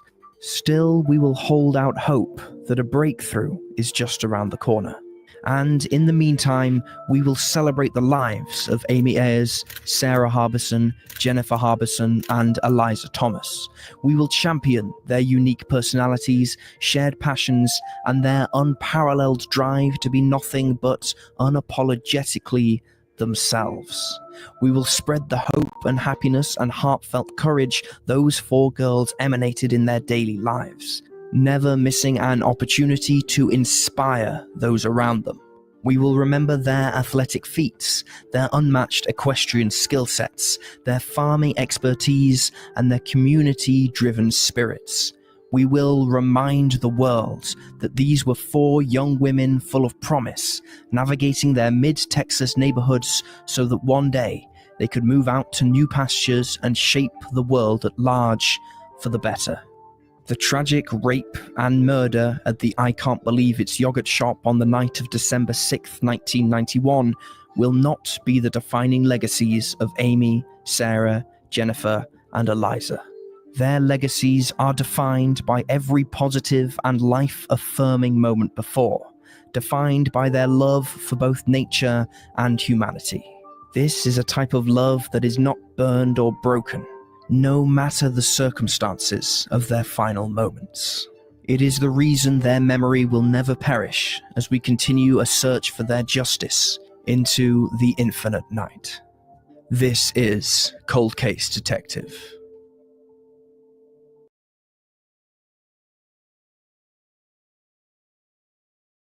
All right, guys. Now, as always, I usually try to give you guys at least 2 versions of what we're looking at, especially on these. So I am going to give you another version of this. It's nowhere near as long as that one was, and mainly because I just like Mikey. That chapter put it out as well, and a lot of times there's things that are missed. Okay, and I think that's why we're going to check this version of this out too. But this is a crazy situation. The way that this has all gone down and the fact that it's still unsolved, it really kind of bugs me, which is why I decided we're going to run this today instead of what I was going to run. And again, thank you so much, Tomboy, for this. And Tandy, I appreciate it very much. Yogurt shop murders. In December 1991, a yogurt shop in Austin, Texas was robbed and set on fire after 4 teenage girls were Trish, murdered inside. And the case remains unsolved to this day. It's been 28 years since it happened, and there were many twists and turns in the original investigation. So, well, see, now you'll get to get the whole thing, Trish, since we're running this one. It's another good reason to do it, too. There you go. Well, what's going on? What happened? Well, let me tell you what happened.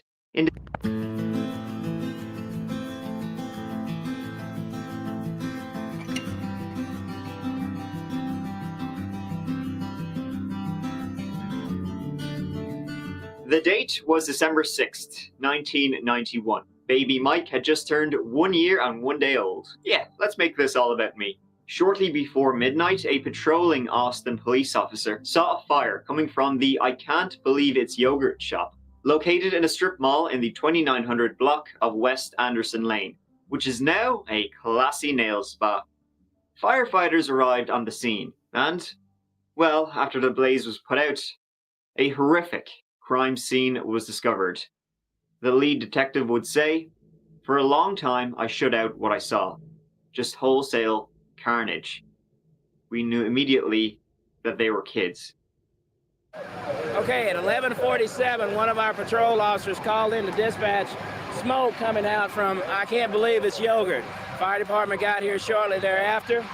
What we found in the back there was we found 4 victims. We're handling it as a homicide right now because it appears that one of the victims was struck in the head. Were the victims together or were they in different parts of the building? No, I can't. Can't give you that either. Were they bound in any way? Can't give you that. Was there any sign of forced entry to the building? Can't give you that. What can you give? Just what I gave you. It's still very early in the investigation, okay?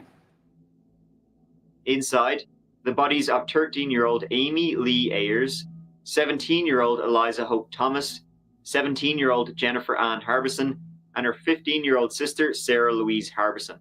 Eliza and Jennifer worked there and were closing the shop for the day. Jennifer's sister, Sarah, and her friend Amy were there keeping the girls company. The last time the girls were seen alive was about 10 p.m. that night. They were all planning to have a sleepover. At least one of the girls had been raped. 3 bodies were stacked on top of each other. Amy Ayers, she was found in another part of the shop. All had been bound with their own clothing before being shot in the head with a .22 caliber handgun. It was an absolutely horrific crime. The autopsy revealed the probable use of gasoline set to, kind of start the fire. It seems that the killer placed all 4 of the girls on top of each other, started the fire, and left the scene. Amy survived the initial gunshot, and she was shot again. But after being placed in the body pile, she managed to crawl away while the building was on fire, and she was found just a little bit away. Firefighters would find her 30 minutes after they arrived on the scene. It's hard to know exactly how much was stolen. Not that it really matters in the context of what fucking happened.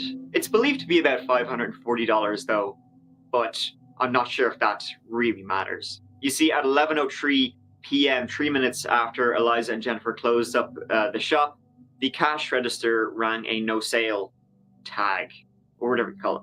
And it's believed then that the police believe then that's when the suspects pocketed $540. Not sure if it's worth it. The Lanier School community, student body, and faculty and staff have been saddened by the tragic deaths of 4 young ladies for whom we mourn today. They're grieving for their classmates. 3 of the victims were students at Lanier High School. Today, the students tried to deal with the loss and their pain together. This is probably the worst, most heinous crime that has happened in the city ever. Students are encouraged to talk about their feelings. A team of counselors is at the school to help them. There are so many questions and fears now about things many of these teenagers never even thought about. I mean, they died and they were so, they were our age. And I mean, it makes you really think, tomorrow isn't promised. And I mean, anybody here may not be here tomorrow, and it's just scary and it hurts. I mean, you don't ever think anybody's going to come into a yogurt place and shoot you. I mean, and shoot you and all your friends. It just doesn't happen in a yogurt place. So who could have done something like this? Well, a retired police officer spoke to the police about a suspicious individual he had seen that night at around 9:30 p.m. This guy, he was wearing a green army jacket at the shop. The man was in the store for quite a while. At one point, he walked to the back of the store without asking permission. When the former officer asked one of the girls, "What the hell is he doing back there?" she responded by saying the man, he was just taking a piss. This guy then came back out of the restroom and sat down with another individual.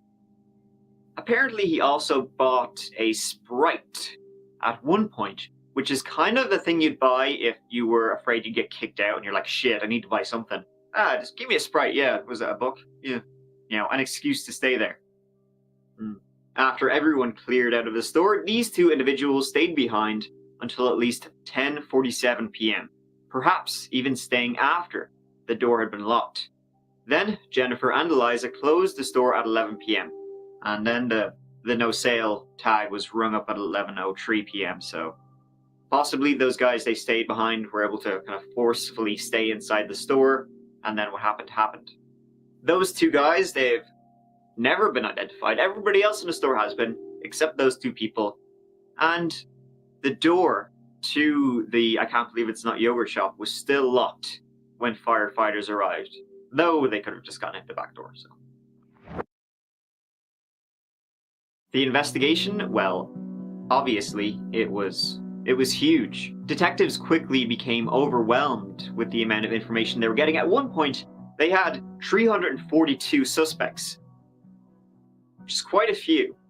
At one point, authorities located and arrested Porfirio Villa Saavedra. Yeah, that guy. He worked as a delivery man for the I can't believe it's yogurt product line. And they also arrested a guy named Alberto Cortez in Mexico in October 1992. This was due to a witness sketch resembling these 2 guys. Apparently they had a bit of a naughty history. Down over 700 leads. Tonight, for the first time, they've named 3 men they want to question in the murders. I want them to look me in the eye, and I want them to tell me why they did that. Their day is going to come. If I don't get to see it, they're going to have their day of facing someone. According to the Mexican police, Saavedra confessed to the November 1991 rape of an Austin woman. as well as to the yogurt shop murders. The two men were tried and convicted. However, they were later released from custody when they recanted their confession. See, the thing about their confessions, and this actually comes up quite a few times in this case, is they confessed to the yogurt shop murders, right? When police got a bottle filled with water and cayenne pepper and slashed it down their nose. So I wonder what that's like, but I don't want to try it. If anybody else has tried that, let me know. So that was a useless confession, I guess. A little over a week after the crime, some people came to the police's attention who may be of interest. Maurice Pierce was arrested for brandishing a .22 caliber pistol at a nearby mall.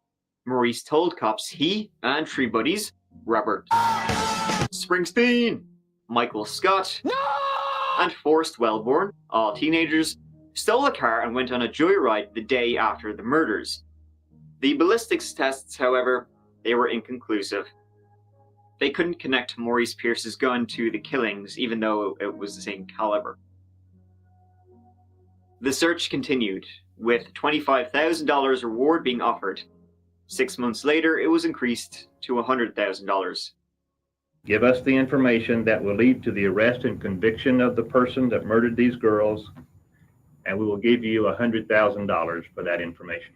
They had a lot of suspects, but one thing that really hampered the investigation was the scene itself.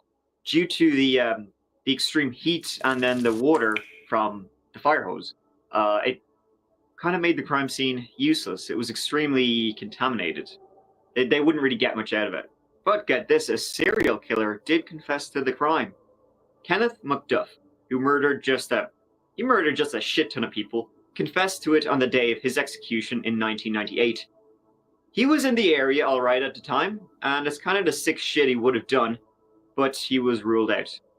Oh, you sure talking to me bad. His confession was most likely to try and get a stay of execution. That didn't pan out. Spoiler alert. Investigators actually got quite a number of false confessions, over 50, if you can believe it, but they were just that. It would be 8 years before arrests were made.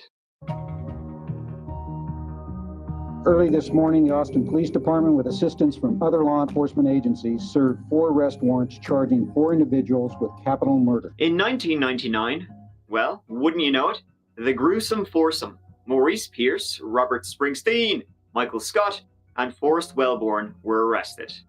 On September 14th, 1999, police took a written confession from Michael Scott, in which he stated that he, Maurice, Robert Springsteen, and Forrest Wellborn had murdered the girls. Due to lack of evidence, the grand jury declined to indict charges against Forrest Wellborn, and same to Maurice Pierce. Charges against him, they were later dropped. Michael Scott and Robert Springsteen were convicted in late 1999 for the yogurt shop murders. What did Maurice make you do with that creative? Huh? What did he tell you to do? That's wrong, and what's going to happen? What did you do? What's wrong? Okay, where? Where do you think you shoot? Wow. Where? In order to shoot.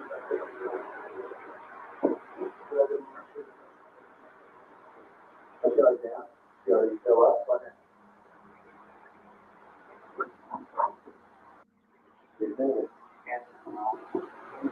what else?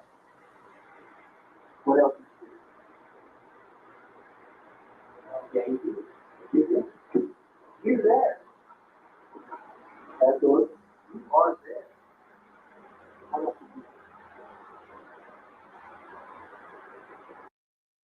I told you guys, Texas cops don't play around. They don't. They don't do that whole good cop, bad cop stuff. It's bad cop, bad cop, bad cop, bad cop. They don't play. They don't. They don't. Every interrogation I've ever seen done in Texas, it ain't no joke. Would you say, Bear? I said, right? Yeah, there's no joke down there. Yeah, 100% ruthless is that's an understatement. They don't play, so don't commit crimes in Texas because you ain't gonna get away with it. That's a fact.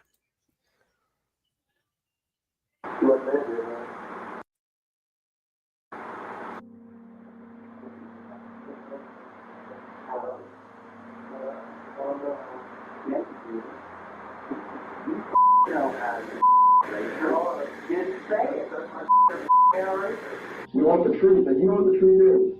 You're having trouble with the memories and flashbacks. You know what happened. You're scared to tell us. I don't blame you. It's a horrible thing what you saw in there. But can I tell you what I keep seeing in my head? Tell us what you see in your head. I keep seeing these girls get shot. Right. Tell us what that looks like. Tell us what you see specifically. How they're getting shot and who's shooting them. Come on, Isaac, we're doing good. Tell us. Let's do this today. Let's do it. I'll never see her down. I remember one girl screaming, terrified. Okay? I don't know if this is real or not, or if this is Michael, it's real. It's okay. You can present it to me what you want. It's real. Mike, look at me. You're remembering what happened because you were inside there, right? You're remembering what happened. I don't actually remember going in the building. If you were in the building, you went in there with me. I don't believe that, Michael. You don't remember going in there. And you know you were in there. Did you shoot any of those girls? No, sir. Then tell us what happened. What are those people that do to those girls? You want to live with this the rest of your life? No, I don't. Then get it out right now. They're you over. They're the ones that shot the girls. Do it. What did you see happen? At some point, Maurice hands you that revolver. What does he say to you? Either shoot him or you're next. That's what he said. Because I didn't want to do it. Right. Either shoot him or you're next. What do you remember hearing then? I remember looking at this girl. I cry. I hear Robert saying, do it, do it. I hear the gun go off.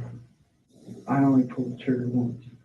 The pair had confessed to the crime, saying they had committed the rape and murders while the other two stood watch. Michael was sentenced to life imprisonment. Robert, he went to death row. There was just one problem with Michael Scott's confession. Let's see if you can tell what it is. Yeah, the detective held a gun to his head. Did you guys see that? The detective had a gun held to his head. That's a problem, folks. I told you it ain't no joke. Look. Watch. Death row. There was just one problem with Michael Scott's confession. Let's see if you can tell what it is. Yeah, the detective held a gun to his head. The problem is, we gotta get to our options. I cannot give you any more truth than I've already given. Where do we go from here? Why can't you? Because you're gonna dig yourself into that thing? Well, you're already there. You've already dug the hole. The hole's there. Oh, then I'm in it.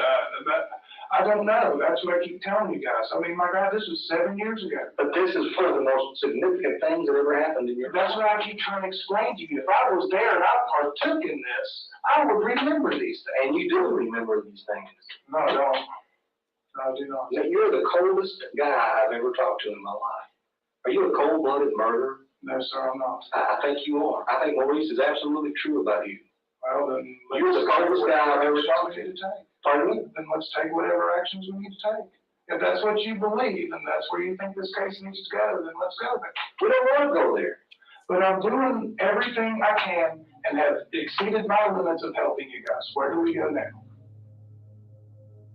But, well, it wasn't until 2006 that the convictions of Michael Scott and Robert Springsteen were overturned. Everyone is entitled by the Sixth Amendment to confront an accuser. But in the case of Michael Scott and Robert Springsteen, their confessions were used against each other.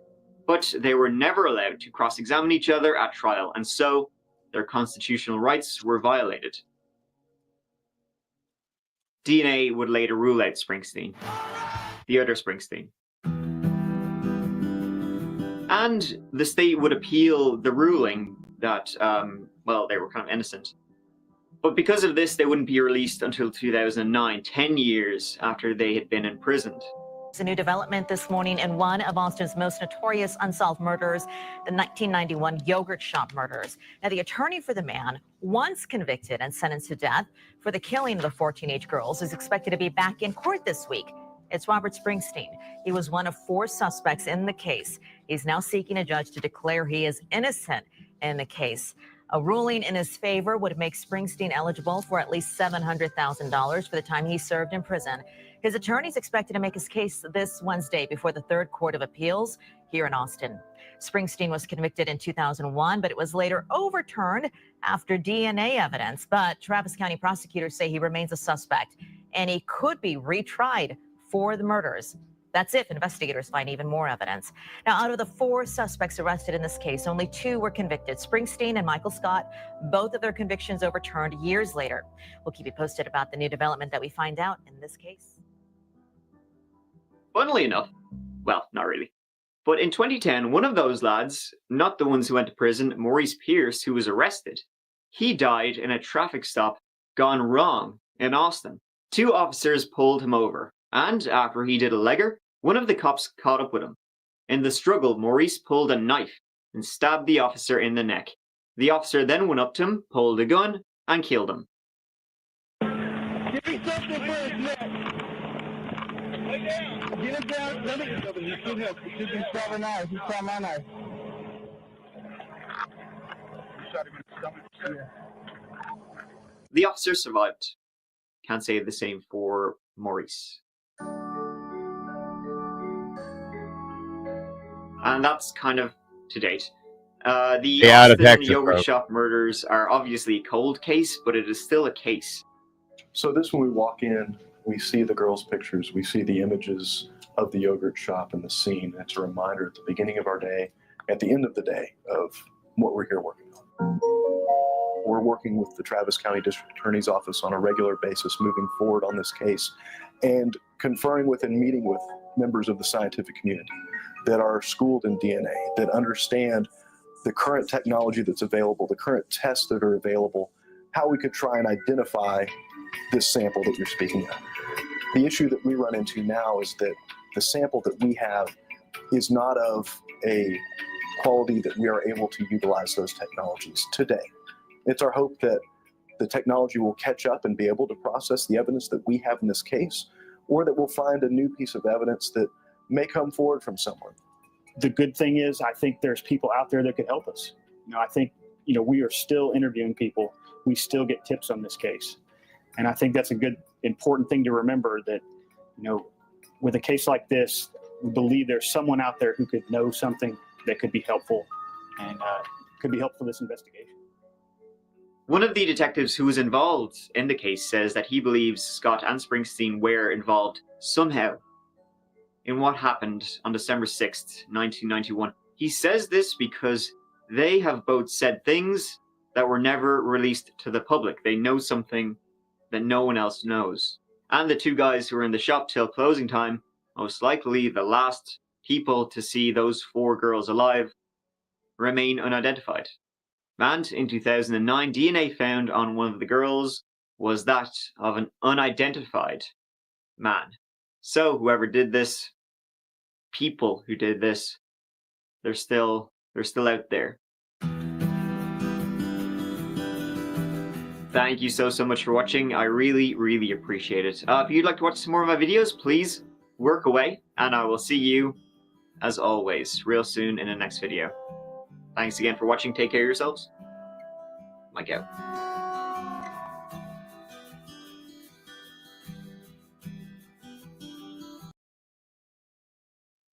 Thank you, Mikey. All right, guys.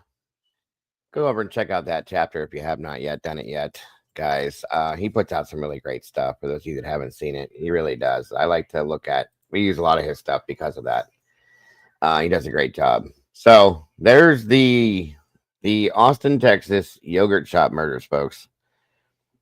First and foremost, after what you just saw, please do not go to Texas and commit a crime. Okay. Just don't even think about crimes when you're in Texas. If you go there, you saw what just happened. I've never seen that in my life, but there you go. That's why I played that other video, because there was a couple things in that one that they didn't have in the first one. So, wow. I still don't understand what to do with this. How to take this? Any thoughts on this, Mama Bear? At all? And Tomboy and Tandy, any thoughts from you? You live there, and you brought me the case. What do you think about it? What are your thoughts, guys?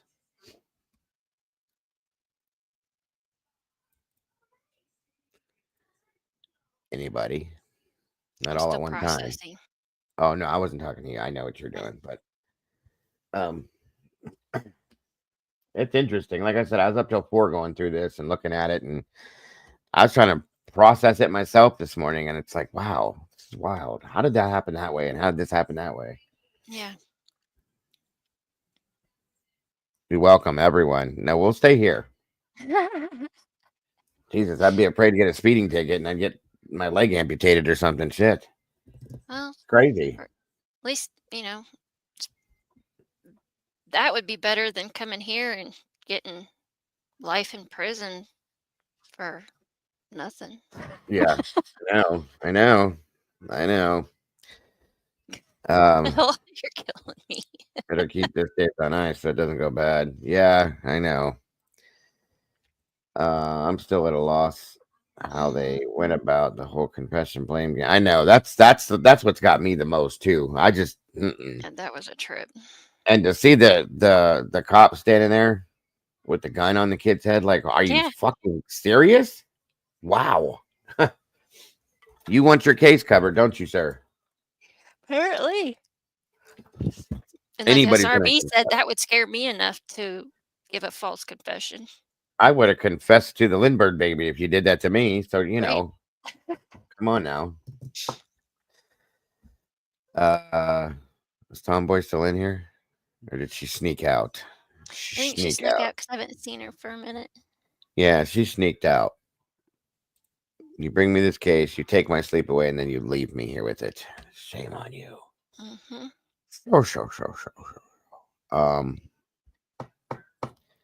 It's wild, guys. It is wild. Anybody else have anything? SRB said, yeah, that was crazy. I would have too. So there it is, guys. And hopefully, I pray that they get some kind of a Tandy said the same thing. I would confess to JFK and I wasn't even born. I'm right there with you. Those cops scare me. I'm telling you. I've heard for years Texas police are like, no joke.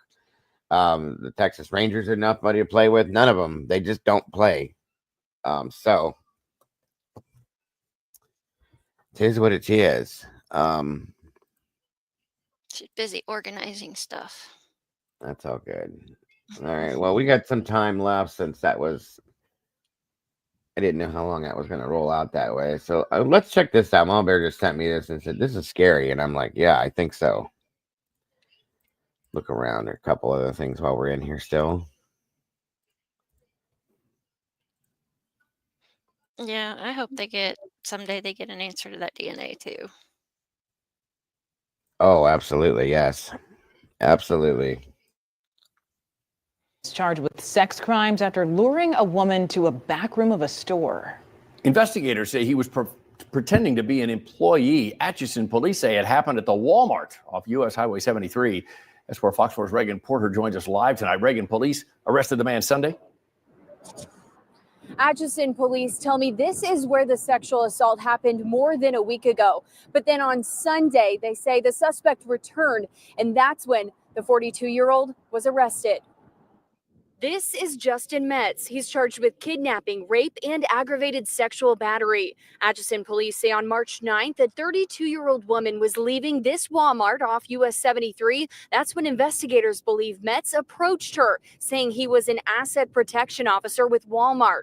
Investigators said Metz escorted the woman to a restroom at the back of the store where he sexually assaulted her. Chief Mike Wilson says detectives discovered Metz does not work for the store. I've never seen one to where they've posed in a public business as an employee to gain the confidence of a victim to get them to a secluded area.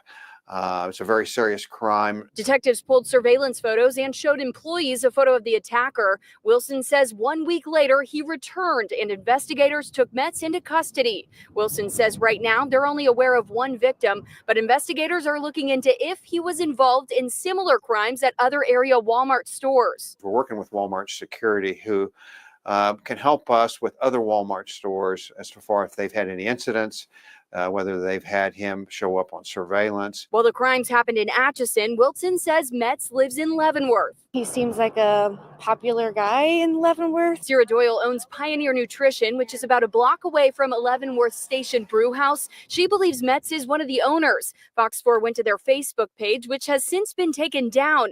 Doyle says Metz would visit their store once a month asking for raffle donations. It's definitely surprising. He's definitely very outspoken, and I could see that he could be persuasive in convincing someone that he is of that stature. So that's not surprising to me. I didn't know he would use that in that way. Now, we heard back from Walmart just in the last 10 minutes. The statement reads, "The safety of customers and associates is a top priority. We acted swiftly to engage law enforcement and are working closely with them throughout this investigation. We will defer you to them for any additional questions," end quote. Now, while looking through surveillance Welcome, Ms. footage, Dell. I'm told detectives also saw Metz stealing several items from the store. He's also charged with theft. Reagan Porter, live from Atchison tonight. Jesus. Dude's a mess. Yeah, now you can't even trust security guards at Walmart. Love you, Zelda. You're welcome. So good to see you, Miss Zelda. I hope you're not working too hard, dear. She took the day off. She got a shot, and so she's feeling crappy. I get it. Yeah, I understand. Well, good. You probably deserve it anyway because you work so much. So just enjoy your rest. It's wonderful to see you here. So, somebody sent me an email on this. We already covered what happened with Gene Hackman and his wife. Okay. Well, I don't know. Somebody sent me and said, check this out. And this is through long crime. So I figured, what the heck? We got some time. I'm curious. I've never seen it yet. So we're going to see this together. Let's see what this is all about, I guess. Hang on.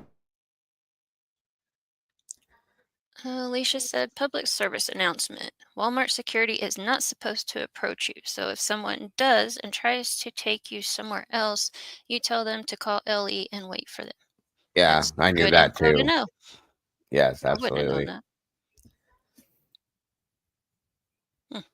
Major twists in the Gene Hackman Betsy Arakawa death investigation. Turns out Gene Hackman's wife didn't die on the day that Santa Fe investigators first laid out. And a big request from those now in charge of the Hollywood legend's $80 million estate. Hackman didn't list his kids in his will, and the person he did plan to give it to, his wife, is now dead.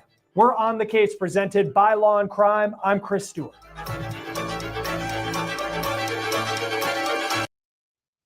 They screwed up the time of death, the day that they gave her that she passed on. It's because I think it was on the 12th. It said she died on the 11th, but she called on the 12th and made a doctor's appointment for her and Gene. So everybody was like, how'd that happen? You know, how'd that happen? So that you don't screw up on something like that, guys. That's just sad. So yeah. I know that's part of this, but we'll see what happens here. New questions are being asked now nearly a month after Hollywood legend Gene Hackman and his wife, Betsy Arakawa Hackman, were found dead inside their Santa Fe, New Mexico home back on February 26th. If you remember, it was on that day a contractor came to their house and eventually deputies found Hackman and Arakawa dead inside the home. One of their dogs was also found dead in a confined space. Arakawa was in a bathroom and appeared to have fallen suddenly because there was a space heater on the ground with her that looked to have fallen. Pills were scattered on the counter. The 95-year-old Hackman was found dead in a mudroom with sunglasses and a walking cane nearby. From the start of the Santa Fe County Sheriff's Office investigation, they said there were no signs of foul play, but it was a mystery as to how they died and just how long they were dead for. The couple was very private. They lived in a $3.3 million home in Santa Fe that was secluded, that had no security cameras. Eventually, officers discovered that Hackman's pacemaker recorded its last event on February 18th. The medical examiner said that Hackman died of a combination of cardiovascular disease and Alzheimer's. As far as Arakawa Hackman, the medical examiner found that she had a rare but dangerous infectious disease called hantavirus that's carried by rodents and has similar symptoms initially as the flu. The Department of Health in New Mexico says there have only been 156 cases of this in the last 50 years in the state, but more than 40% of those cases are fatal. Here's what Santa Fe County Sheriff said on March 7th about Betsy Arakawa Hackman's death, and at the time they had recorded her last known moments to be on February 11th. We know from our investigation that on February 9th, 2025, she picked up Xena from Gruta Veterinary Hospital. There was a procedure that was done with the dog, which may explain why the dog was in a crate at the residence. Let's move on to February 11th, 2025. Mrs. Arakawa had an email conversation with her massage therapist at about 11:21 a.m. Moving on into the afternoon, Ms. Arakawa was at the Sprouts Farmers Market between 3:30 and 4:15 p.m. Ms. Arakawa was seen on surveillance video at the CVS pharmacy in Santa Fe from 4:12 to 4:20 p.m. She then stopped at a local pet food store at about 4:54 p.m. Her car was seen on surveillance, and the remote control clicker that is assigned to her and her vehicle was used to enter the subdivision to gain access to the gated community at 5:15 p.m. Numerous emails were unopened on her computer on February 11th. There was no additional outgoing communication from her or known activity after February 11th, 2025. The cell phone information and the cell phone data is pending.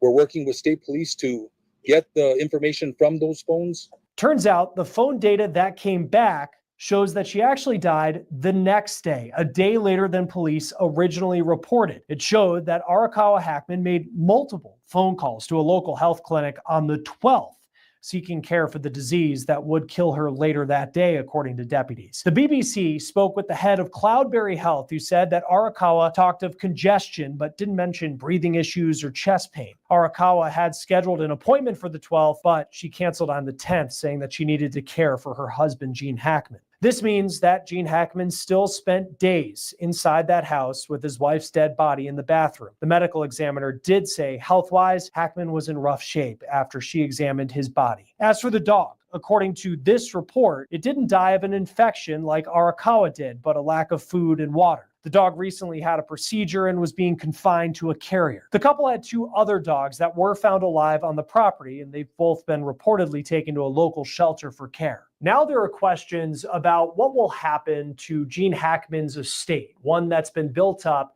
over a career of 40 years of being a Hollywood A-lister. According to Entertainment Weekly, that estate is worth $80 million, and Hackman left it all to his wife. Hackman has 3 adult children from a previous marriage, 65-year-old Christopher, 62-year-old Elizabeth, and 58-year-old Leslie. None of them are listed as beneficiaries in Hackman's will, which was reportedly signed in 2005. Even with the timeline of Arakawa dying 24 hours after what was first thought, that doesn't change the reality that she died before Gene Hackman did, raising the question of who's entitled to this fortune. Hackman did appoint his former attorney as the person who would be in charge of this trust if Betsy Arakawa died, but that person died in 2019, so it was passed on to their successor, an attorney named Julia P. is now representing the estate in court. According to Entertainment Weekly, Betsy's will says if Hackman doesn't outlive her by 90 days after her death, the estate is directed to be administered to a, quote,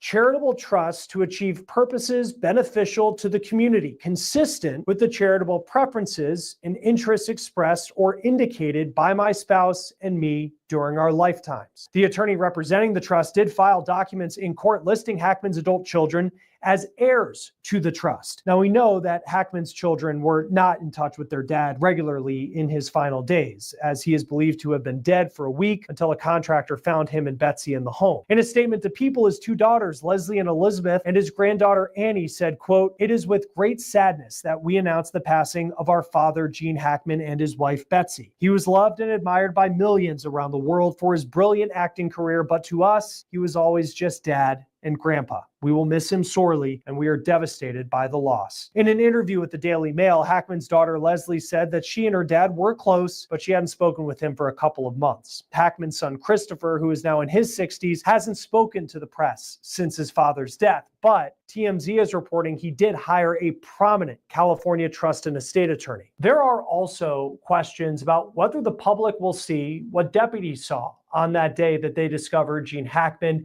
and Betsy Arakawa had died. The attorney for Hackman's trust filed a motion to restrict body cam video and photographs. The estate was granted a temporary restraining order limiting the disclosure of pictures or videos showing the couple's bodies and interior of their home on that day. It also limits the disclosure of autopsy reports or death investigation reports. The trust argues that the Hackmans have a right to privacy and placed a lot of value on being out of the public eye in recent years. A hearing is set for March 31st to dive more into that issue. Joining us now, trial lawyer Randy Kessler, who also teaches at the Emory University College of School of Law.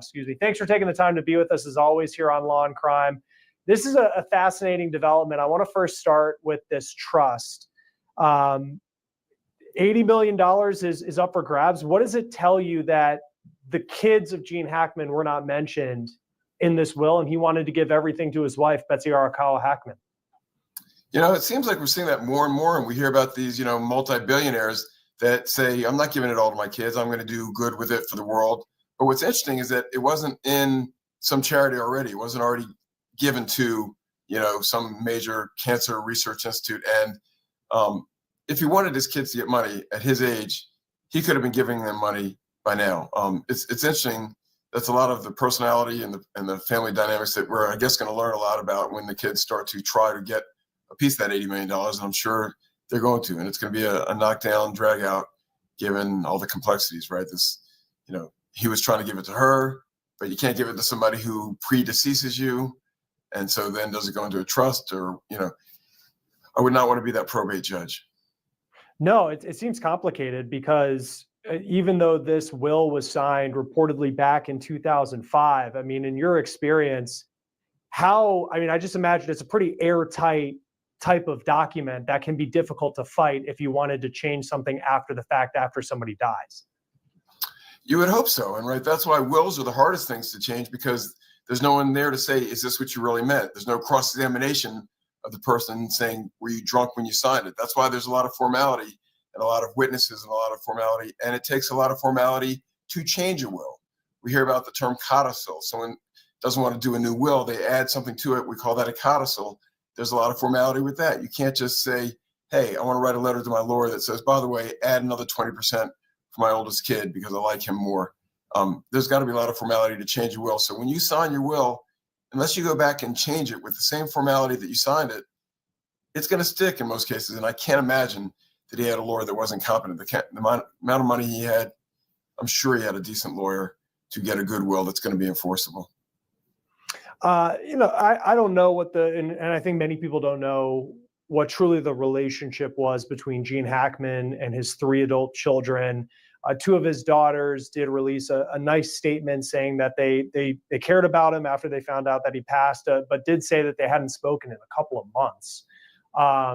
So it doesn't appear that they were regularly in contact with Gene Hackman. I mean, he had in some ways gone missing for a period of time, between when he died and when he was actually discovered, and they weren't the ones to figure that out.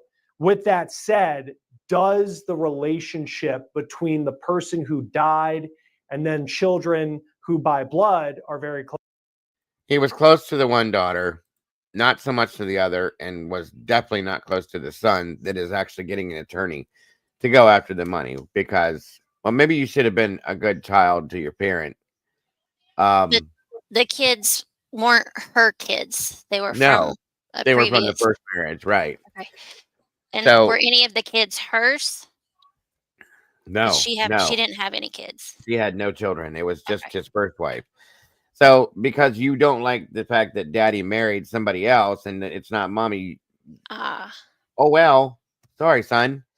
And now you want to go get an attorney because you think you deserve some of your dad's money when you haven't had nothing to do with him for the past 15, 20 years. Really? Right. Yeah. Doesn't work Get that way. over it. Get Yeah. over it. Sorry, should have been a better child to your parent. Blows my mind when they do this shit. Yep. Close to them, but in terms of communication on a regular basis are not. Does that factor into where money from a will could go if someone's trying to challenge it? Yes, and I think it would be a much closer call if he had a good relationship with them. They were going to inherit everything, and then he met this new woman, and he married her, and he changed his will, and he cut everybody out, and he's got Alzheimer's. And then the calculus would be, maybe he didn't know what he was doing, maybe he was under duress, maybe she pressured him and defrauded him into signing everything over to her. But if the will was 20 years ago, when he was still making movies and still relevant and still with it, it's going to be very hard to say that he didn't know what he was doing when he signed that. It's going to be a lot more complicated. It's going to be, well, he knew what he was doing, but he didn't anticipate that the person he was giving the money to, who was much younger than him, would predecease him. You know, what would he have wanted? What would he have done had he been able to predict that? Or is it going to be, well, he didn't predict it, so there's no living heir because he's already said it was all to go to her, and the state gets it, which is, you know, now the state might have a conflict of interest. The judge is being paid by the state. Do you have a state judge in New Mexico deciding whether the state gets $80 million for its school fund, which is the default place that the money goes in New Mexico, or do these children have some right to it, some equitable claim and some legal theory that says, Judge, you can modify this will given the unpredictable circumstances that his much younger wife actually predeceased him. It's going to be complicated. It's going to take some good lawyering. Yeah, and I imagine. I feel so bad that he wandered around that house with his wife dead in that bathroom for how many days after, and you know, obviously wasn't getting his medication, which is probably what took his life at the end, truly. Because she wasn't there to take care of him. If they would have had a nurse. They should have had a nurse that was coming to visit at least once a week. Maybe that may have helped, you know, and he could still be with us. As far as her, you know, she should have went to the doctor sooner. Unfortunately, they got her quick, that whole virus thing. But, you know, I think Jean would have survived this if she would have been, somebody else would have been there. Maybe that child that wants that money, maybe you should have come and check on your father. Yeah, I'd be funny. I think it'd be funny if the judge said, "Okay, I'll give you a portion of this. Here's $1 for you, and $1 for you, and $1 for you." Yep, I agree. I do Yeah, you agree. got your dad's money. Shut the hell up. Dad. Imagine too if there was an argument to be made, in my non-legal opinion, you're the lawyer, but if this was a will that was signed in the last couple of years when Gene Hackman, I mean, he passed away from part of the big reason being Alzheimer's, and even the medical examiner said he was in really rough shape at 95 years old. This was back in 2005 when, by all accounts, he signed this document where he was still in very good health, as opposed to if this was something in the last 6 months, last 12 months, where you could argue his mental state wasn't in a good place. That's exactly right. And it's very hard to challenge a properly signed and executed will because most lawyers are going to make sure they're not letting an incompetent client sign something, sign their rights way. But yeah, that's probably the hardest battle for the children is that he signed this 20 years ago. And unless something else surfaces, and you know, we've seen it all, there'll be a new will that shows up at the last second. Somebody found a new will or a codicil. But absent that, you know, the will is probably going to be strictly interpreted. And if it says it goes to her or it's going into a trust for her, then if they can figure out what to do with the money based purely on looking at the four corners of the document, looking at the will, that's going to govern. The problem is if what he says in the will should happen, can't happen. Like if he says, I'm going to give it to her and she's not there anymore, you know, court has to figure out, does it go to who she would want it to go to? No, because she's not there anymore. It's, you know, sort of like a divorce in some ways. If I leave all my money to my wife, but then we get divorced, obviously I don't want her to get it. So it goes to my next wife or whoever, or my kids or something like that. You got this intervening act that nobody anticipated, which is the wife dying before the husband, and the court's going to have to interpret it along with the law. And I don't have the document in front of me. Maybe the will contemplates that in some way. Maybe the will says it will go to her or to her designated trust or her designated people. It doesn't sound like it. It sounds like it's confusing, but we're going to see it all. It's all going to be spelled out, and good lawyers are going to make it easy for the judge to understand, which means it'll be easy for us to understand once it all comes out. What I find fascinating in this too is that, when you think of someone writing a will and, well, if I die before you die or you die before I die, elderly couples, I mean, she was 65. You're assuming that it would be a case where he dies at 95 years old. And then she's, there's years where she has access to this money and it's kind of cut and dry. But these documents, even in the case of a couple of days, I mean, literally to the point where the first person to pass away is what triggers this. Is there ever any kind of buffer time in there where you're not talking about these long periods of time? But if someone, I mean, I'm just thinking hypothetically here, if someone dies like 20 minutes before somebody else, does that still factor into the will typically, where as opposed to like a 30-year period?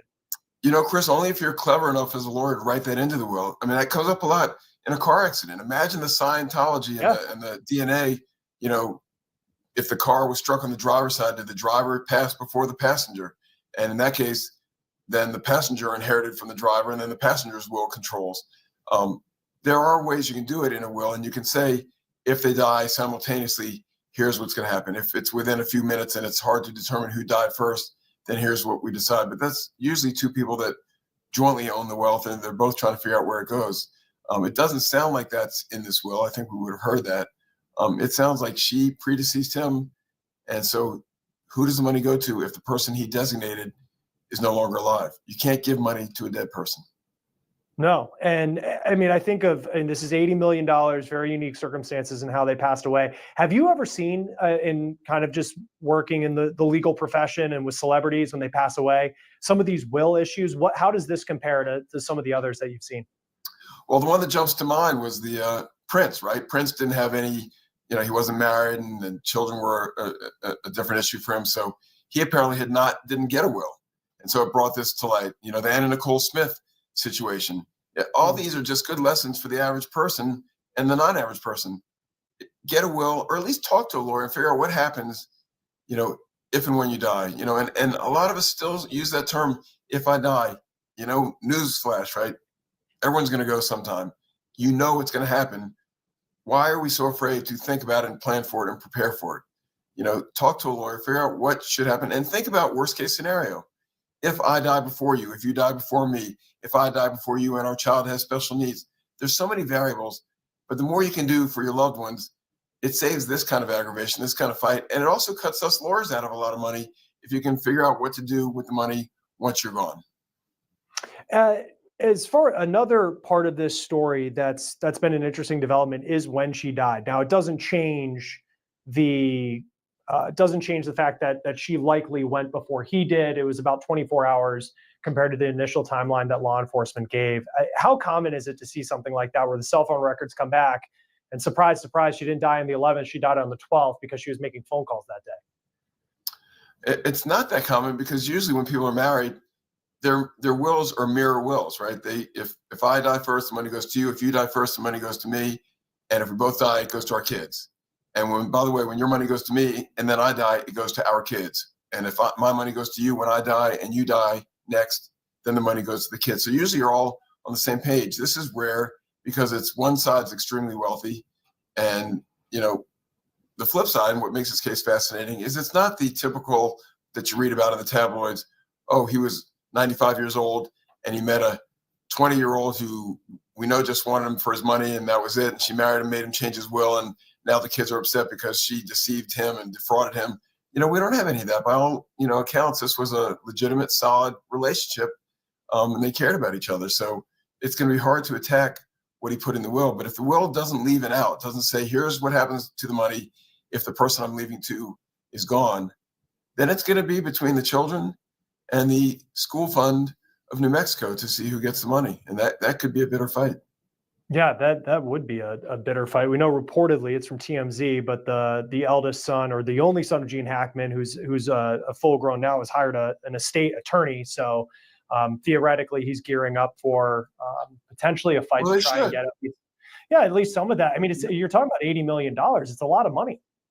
Yeah, even if they and maybe, I don't know these people, right? Maybe the kids know what dad would have wanted, and they want the money to make sure it goes to the charities that he supported, or to do something in the performing arts.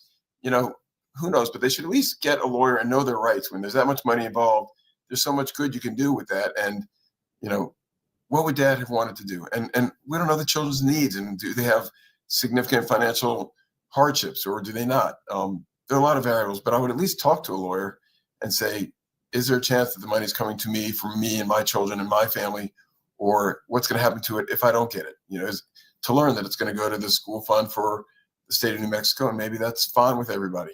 But they should at least know their rights. And we know that the trust is also, they're in the process of attempting to stop the release of body cam video, photographs from inside the home the day that. Why would anybody want to put that out? Like, leave these people the hell alone. You're gonna put photographs and body cam video out of finding them? That's disgusting. I'm sorry. Especially people like this that, you know, they wanted their privacy because they were who they were. Right. So we're gonna put videos out on the internet and show them deceased in their home. That's just disgusting to me. Yeah. Grow up, people. I gotta make them views and get them ratings and all that. Yeah, okay. That Gene Hackman and Betsy Arakawa Hackman were found. Interior images of their home that would be released as part of that, as we've seen in a lot of other cases, even the autopsies trying to restrict those from being released. They're arguing that, especially in his later years, Gene Hackman was a very private person, and so is Betsy Arakawa, and they have that right to privacy. Where do you stand on that? Keep it private, right? I don't know the legal answer to it. It's not a criminal case. There's not a criminal investigation. You know, the reason it's available in criminal cases is because we are all sort of parties to the case. It's the state versus somebody. You know, it's not, you know, victim versus defendant. It's the state on behalf of the victim prosecuting the defendant. So in a civil situation like this, where they're just trying to figure out the will, if that's who he was, if he was private, why do we need to know? If anyone wants to see Gene Hackman, go rent a movie. I mean, there's so many ways to see Gene Hackman. And it's probably the way he would want to be remembered, not the way he was in his final years. I would support keeping it private if it was up to me. Yeah, it'll be interesting. The judge giving a temporary restraining order, and then they're expected to have a hearing on March 31st. And that is an interesting point, because it is not a criminal case. Foul play was never considered in this whatsoever, because New Mexico is a state that typically does release body camera video, but it's for, and we see it on Law and Crime all the time, someone shoplifting from Target, someone in a high-speed chase. This clearly, though, is a very different kind of case. But at the same time, there is a lot of public interest in Gene Hackman, and there was a lot of public interest that fueled this story.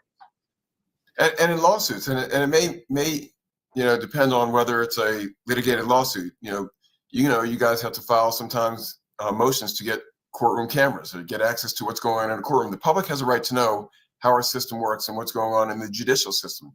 So if it's something that's going to be introduced as evidence, if it's a courtroom drama or courtroom case, maybe. But just while it's in the investigation period, I don't know what would justify releasing it to the public. And the real question is going to be, who's acting on behalf of this guy? Who is his representative? You know, does he have somebody hired? Does he have somebody appointed as his executor, as the administrator of his estate, that's going to stand up and say, here's what I'm arguing on behalf of Mr. Hackman, and let them make the arguments. But I can't imagine whoever that is, they're going to just roll over and say, yeah, put the video out there. He wouldn't care. Sounds like he didn't go out in public for a lot of reasons. He wants his memory to be what we remember him, I imagine. Yeah, and we'll see what happens. Yeah, March 31st is that next hearing. And this is a fascinating case. I mean, I think of the day that it first came down, and then all these questions rose up, and then came to somewhat of a resolution at the time with their causes of death. But then more details come up, and we'll see what happens with the estate. Randy Kessler, thank you for taking the time to be with us, as always, here on Law and Crime. Thank you, Chris. We will continue to follow this story, as so many people are interested. For On the Case, presented by Law and Crime, I'm Chris Stewart. We'll see you next time.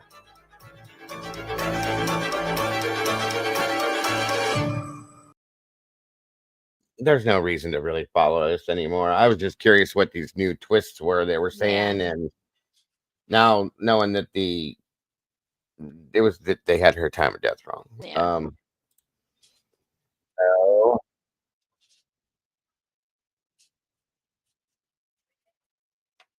Yeah, Cap, either that or I said over here on my side, Alzheimer's research.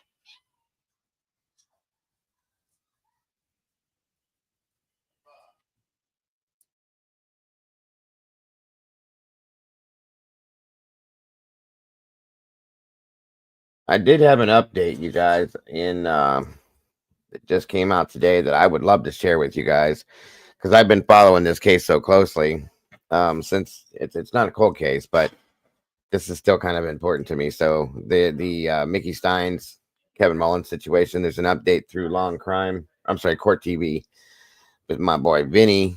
So I thought we could cover that before we end the day for the day. Does that sound okay with you, Miss Mama Bear?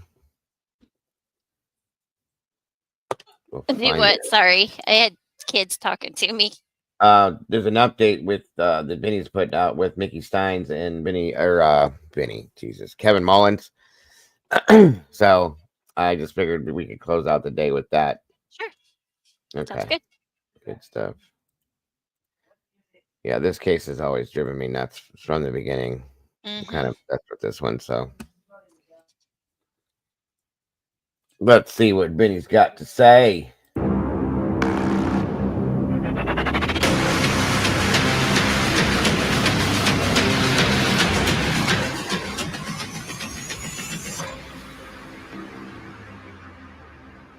I'm Vinny Politan. The subject of my investigation, the shooting death of Judge Kevin Mullins by Sheriff Mickey Steins in Kentucky. It's a multi-layered story involving inmates being extorted for sex and a sheriff feeling the pressure from a related civil rights lawsuit. Here's the story. It started as a scandal. Whispers of corruption, abuse of power, and a courthouse tainted by dark secrets. But on September 19th, 2024, it turned into something far deadlier. Inside the Letcher County Courthouse in Whitesburg, Kentucky, former Deputy Ben Fields had been coercing women on home incarceration into trading sexual favors as payment for ankle monitors. Fields was criminally convicted, but then a civil suit named the sheriff, Mickey Steins. He was deposed, and just days later, violence erupted in the judge's chambers. The courthouse hall suddenly echoed with gunfire. Steins pulled the trigger again and again, leaving District Judge Kevin Mullins lifeless on the floor. A judge executed, a sheriff accused, a county in shock. But why did the sheriff do it? Was he afraid? Was he paranoid, or was he full of rage? That's a question a jury in Letcher County, Kentucky will have to decide. Peeling back the layers, trying to understand why is what this story is about. It's what the investigation is about, and it's what the trial will be about. So one of the things going on, as you heard, was a civil lawsuit. And this is all connected to that sextortion scandal inside the judge's chambers, where one of Mickey Steins, who was the sheriff, one of his deputies, was criminally convicted. Now, he was named in this civil lawsuit. And part of the civil lawsuit, when you get sued, you get deposed, which means the other side sits you down and asks you some tough questions, trying to get information from you relative to what is alleged in the lawsuit. So just a few days before the shooting, the sheriff was deposed. We have the transcripts of that deposition, and what I want to do for you is we had a couple of our producers reading the question and answer during that parts of that deposition, and I want you to take a listen to it right now. So they told you that Ben had been fooling around with Breonna Cornett and told you that Stacey Yates had reported that there had been some sort of fooling around between Ben Fields and Sabrina Atkins. Did I understand that correctly? Yes. What about Judge Mullins? Do you think that he was aware? Did they tell you? No, they didn't tell me. So at the time that all this started happening, I was tore up and having a bad episode, you know? So my memory is fogged. You said that you talked to Judge Mullins. What did you and Judge Mullins talk about? I told him that a lawsuit and stuff had been filed. Did he not already know that? I don't know. Okay, well, was it your impression when you spoke to him that he was aware of that or was not aware of that prior to your conversation? I can't recall. Okay, so what all did you tell him? I can't recall our conversation. Aside from that conversation that you had with Judge Mullins on February 1st of 2022, have you had any other conversations with Judge Mullins about Ben Fields and these allegations about sexual misconduct? I can't recall. Me and him was meeting in the office, and I told him about the allegations that was made with Sabrina. Right. I think he just sat there. Just so we are clear, you are describing the conversation that happened on January 31st at 1845. Yes, I'm pretty sure. And then I get up and say, I got to have your gun and badge. And I said, there are others. And he said, who? And I said, Brianna. And then he leaves. You can almost feel just by reading it, you can sense there's a lot of tension in the air, and there is oftentimes in civil lawsuits, especially when one of the parties is being deposed. But this was a big deal, a big story, and a big scandal in a small town. And this deposition is taking place just before the sheriff shoots and kills the judge that he's talking about in that deposition. Which brings us to the first question in our investigation. What happened during the deposition? What was the questioning about? What was the demeanor of the sheriff? What was the atmosphere like inside that room? Joining me, the attorney whose firm held that deposition and represents the woman suing, former Sheriff Sean Mickey Steins. Ned Pillersdorf is with us. Ned, thanks so much for joining us. Great to see you tonight. How much of the deposition was about the judge? Some of it was. To put this in context, the lawsuit we filed was kind of a sweeping lawsuit. We basically alleged that there was a significant problem with the ankle bracelet program and that these women were being easily sextorted, if that's a word. One of the reasons we filed the lawsuit was we didn't think what happened to Miss Atkins and Miss Hill were isolated incidents, or Miss Cornett as well, that the reality is in Kentucky courts, lots of women are charged and they end up on ankle bracelets. Sometimes it's the only way we can keep them out of jail. And the lawsuit we filed basically alleged that this was a significant problem in the Letcher County Courthouse. Keep in mind the defendant, Fields, who eventually pled guilty, was not only running the ankle bracelet program, he was also a bailiff and deputy sheriff.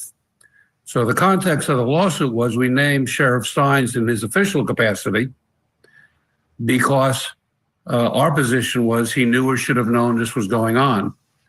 And in fairness to Sheriff Steins and the defendants, basically Steins denied any knowledge. That's their side of the lawsuit. The lawsuit is still pending. But the context of the lawsuit was for us to ask Steins information we had learned during our investigation. He generally denied knowledge, which I think is fair.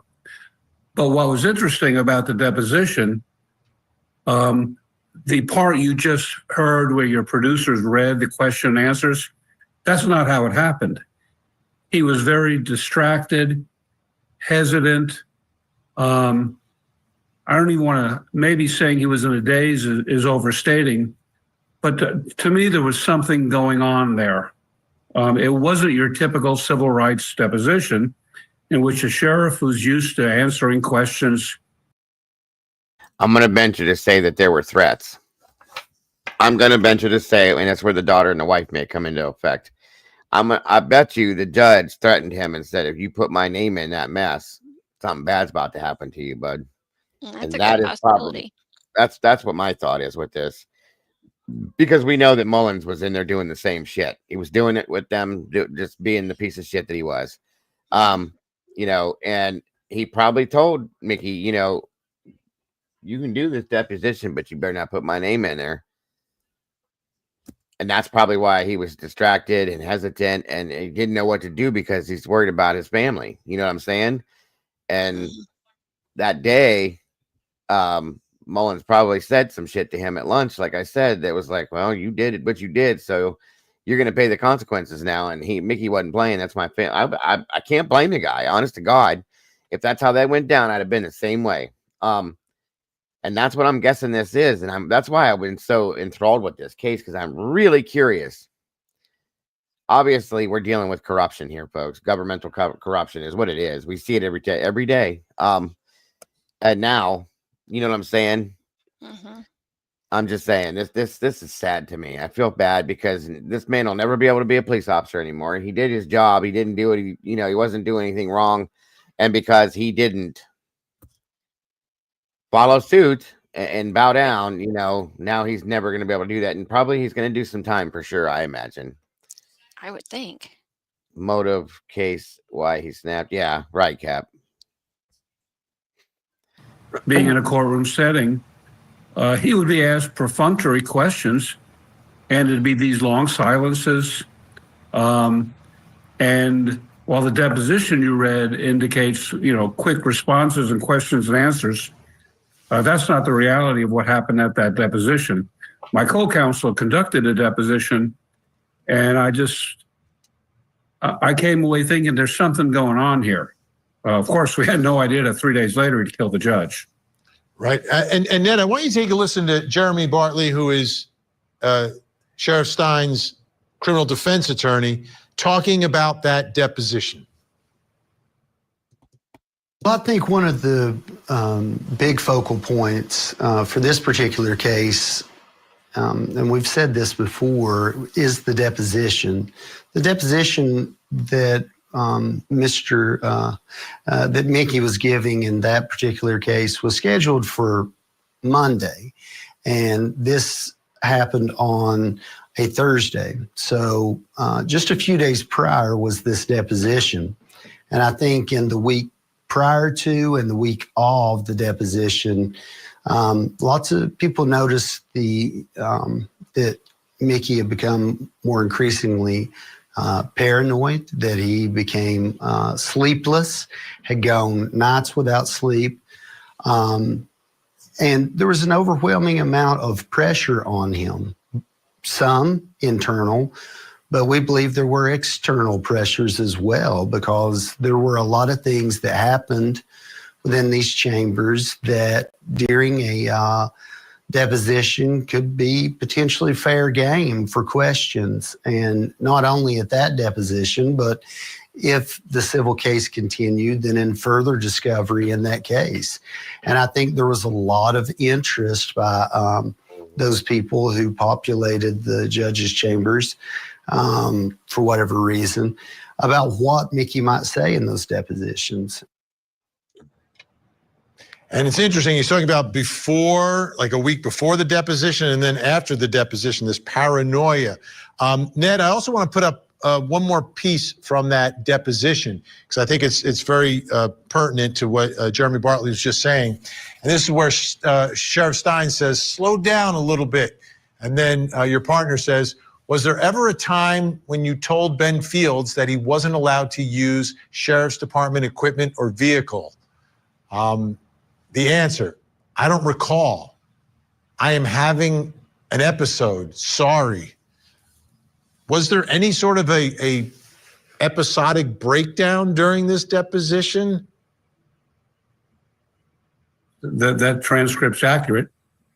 And it was really consistent with his demeanor.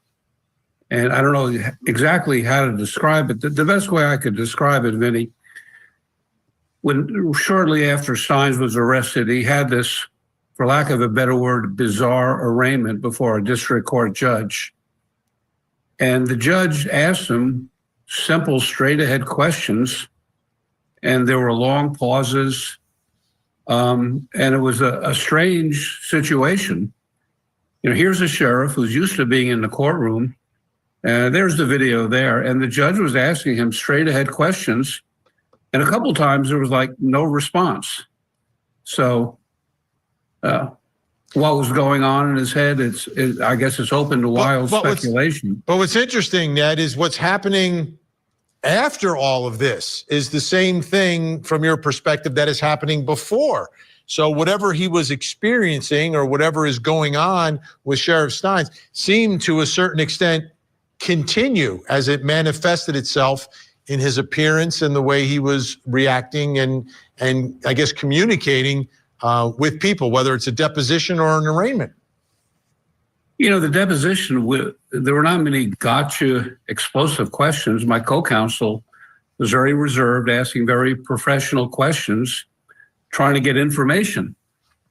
And for suddenly him to announce he's having a panic attack, I don't know if befuddling is the right word. It was certainly strange. I've been involved in lots of depositions in civil rights cases with public officials.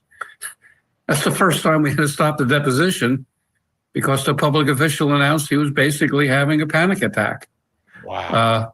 There's something going on that I guess mental health professionals may help us try to explain one day. I just thought it was unusual, bizarre, and it certainly was a most atypical deposition, but he didn't really say much of substance. Right, so it wasn't the substance of it. It was almost like just being in that position. Ned, stand by. We've got some more for you coming up in the program. But coming up next, what was the sheriff afraid of? First thing he said to the investigators was, I'm concerned that they were going to take or have taken my wife and daughter.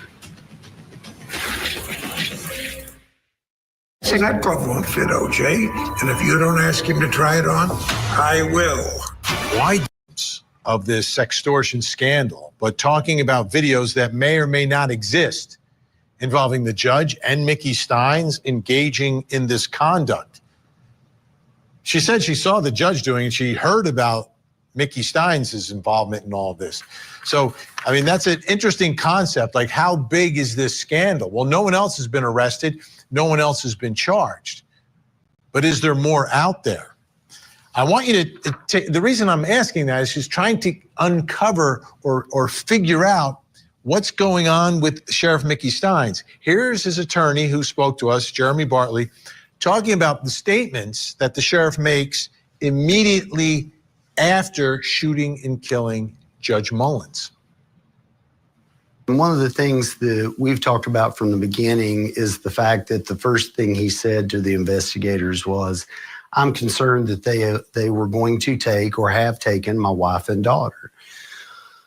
We believe that that Mickey believes strongly that his wife and daughter and family were in imminent danger. Now, we believe at the same time that the pressure and anxiety and other factors that I'm not going to discuss tonight, we'll leave that for another day. But we believe that his mental health had been impaired and certainly was accelerated due to this civil deposition. All right, danger or afraid of exactly who doing exactly what? That brings us to the next question in our investigation. And it might be difficult to answer some of these because of what's going on in the sheriff's mind, but what was the sheriff afraid of? And whatever he's afraid of, is it based in reality or is it part of a paranoid delusion? Joining me, the host of Hillbilly Crime on YouTube. She has closely followed this case from the beginning. Elizabeth Jones is with us, and clinical and forensic neuropsychologist and author of the book, The New Rules of Attachment, Dr. Judy Ho. Great to have you both here. Elizabeth, let me ask you, what is the fear? Is it actual fear? Is there talk that his family was actually in danger?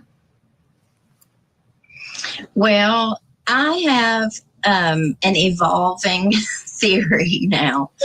Ever since we read those depositions and I noticed that Daniel Dotson was there with Mickey in person as his personal representation. We went and tried to find an entry of appearance for him. And I'm not a lawyer, so I don't know, but I've been told that he would probably have to have one filed somewhere, and we can't find that. And I kind of just feel like there was a level of intimidation there when he was given his deposition. Someone babysitting him, making sure he didn't say the wrong thing.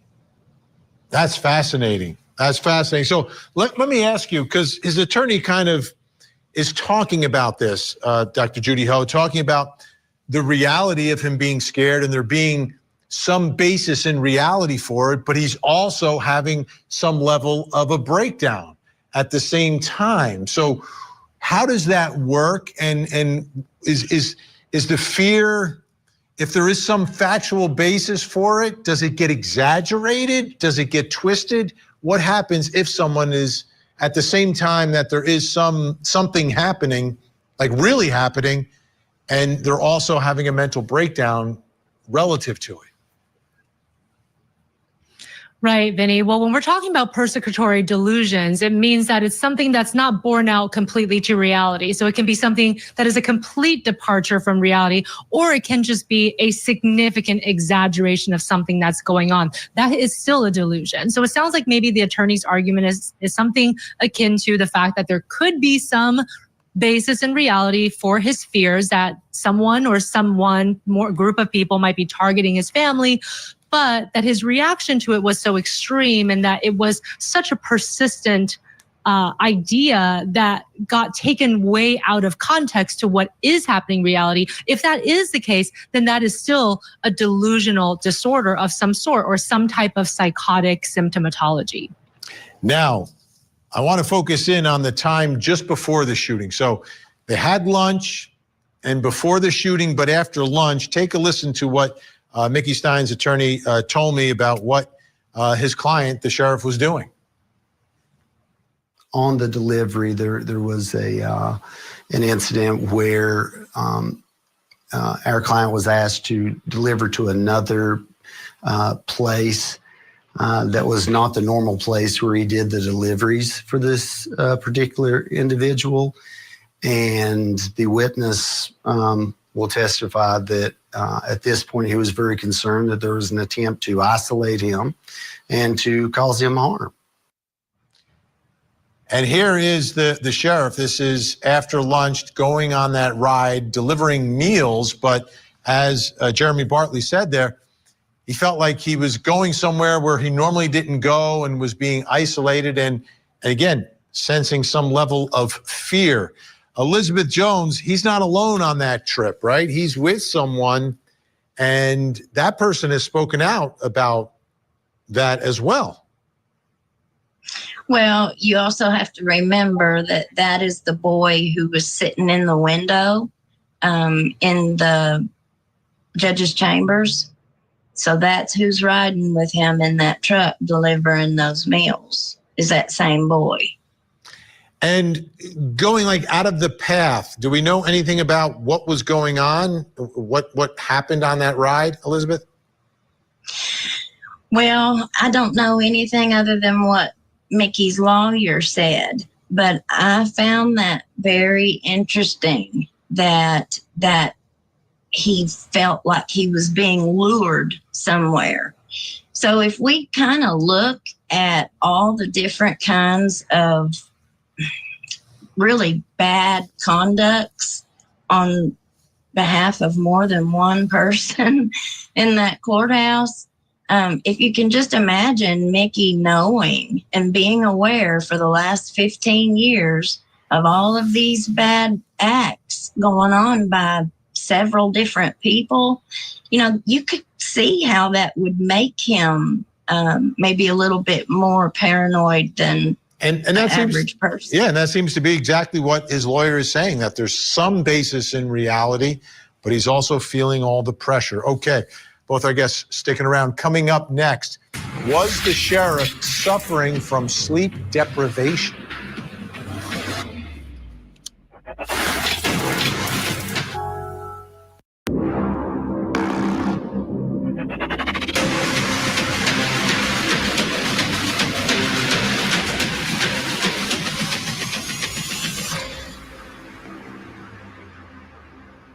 I'm Vinny Politan. We continue our investigation of the shooting death of Judge Kevin Mullins. Everything in this case is caught on camera. Everything except why the sheriff did it. Here's the story. In the heart of Whitesburg, Kentucky, a tragic event unfolded on September 19th, 2024 that would forever scar this tight-knit community. District Judge Kevin Mullins, a respected figure known for his commitment to justice, was in his chambers when Letcher County Sheriff Sean Mickey Steins entered. The two men engaged in an argument behind closed doors. Moments later, gunshots echoed through the courthouse. Surveillance video revealed the horrifying scene, but there was no audio. The motive behind this shocking act remains shrouded in mystery, but many wonder if it was connected to the extortion scandal that rocked the same judge's chambers, where the judge's bailiff, Ben Fields, was convicted of extorting female inmates for sex in the chambers. This scandal was also the subject of a civil lawsuit filed against the sheriff, in which he was deposed just days before the fatal shooting. Understanding this case is trying to understand Sheriff Mickey Steins. But if it's someone who's suffering from some sort of a mental breakdown, it can be challenging. But there are other parts of that, which is like, what exactly is going on and what is causing all of this to happen? Now, obviously, you have the deposition, the civil lawsuit, all the pressures there, but what else is going on? How else is it impacting the sheriff? Take a listen to his attorney talking about what was going on in the sheriff's life in the days and time before the shooting.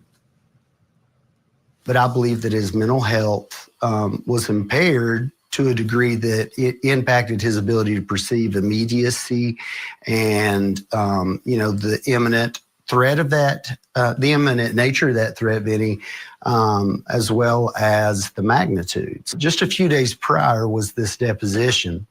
And I think in the week prior to and the week of the deposition, lots of people noticed that Mickey had become more increasingly paranoid, that he became sleepless, had gone nights without sleep.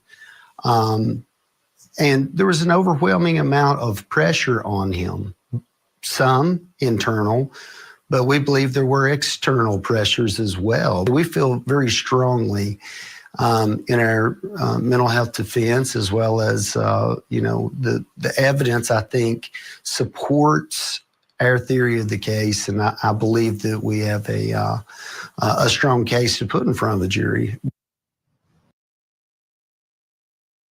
I mean, I agree, Jeff, but I think at this point, I think that he felt like he didn't have a choice. You know what I mean? I think he was losing his mind. He was losing his family. He was threatened that they were taking his family from him. And I think there were some other threats that had been happening that we just didn't know about. You know what I mean? I think that's why he did what he did. It's not the answer. I agree. I do. But the bigwigs of this town were the ones that were doing this to him. So who else could he go to is probably what his thoughts were. At least that's my opinion. But there should have been another way to do it, in my opinion. I agree with you. There could have been, definitely.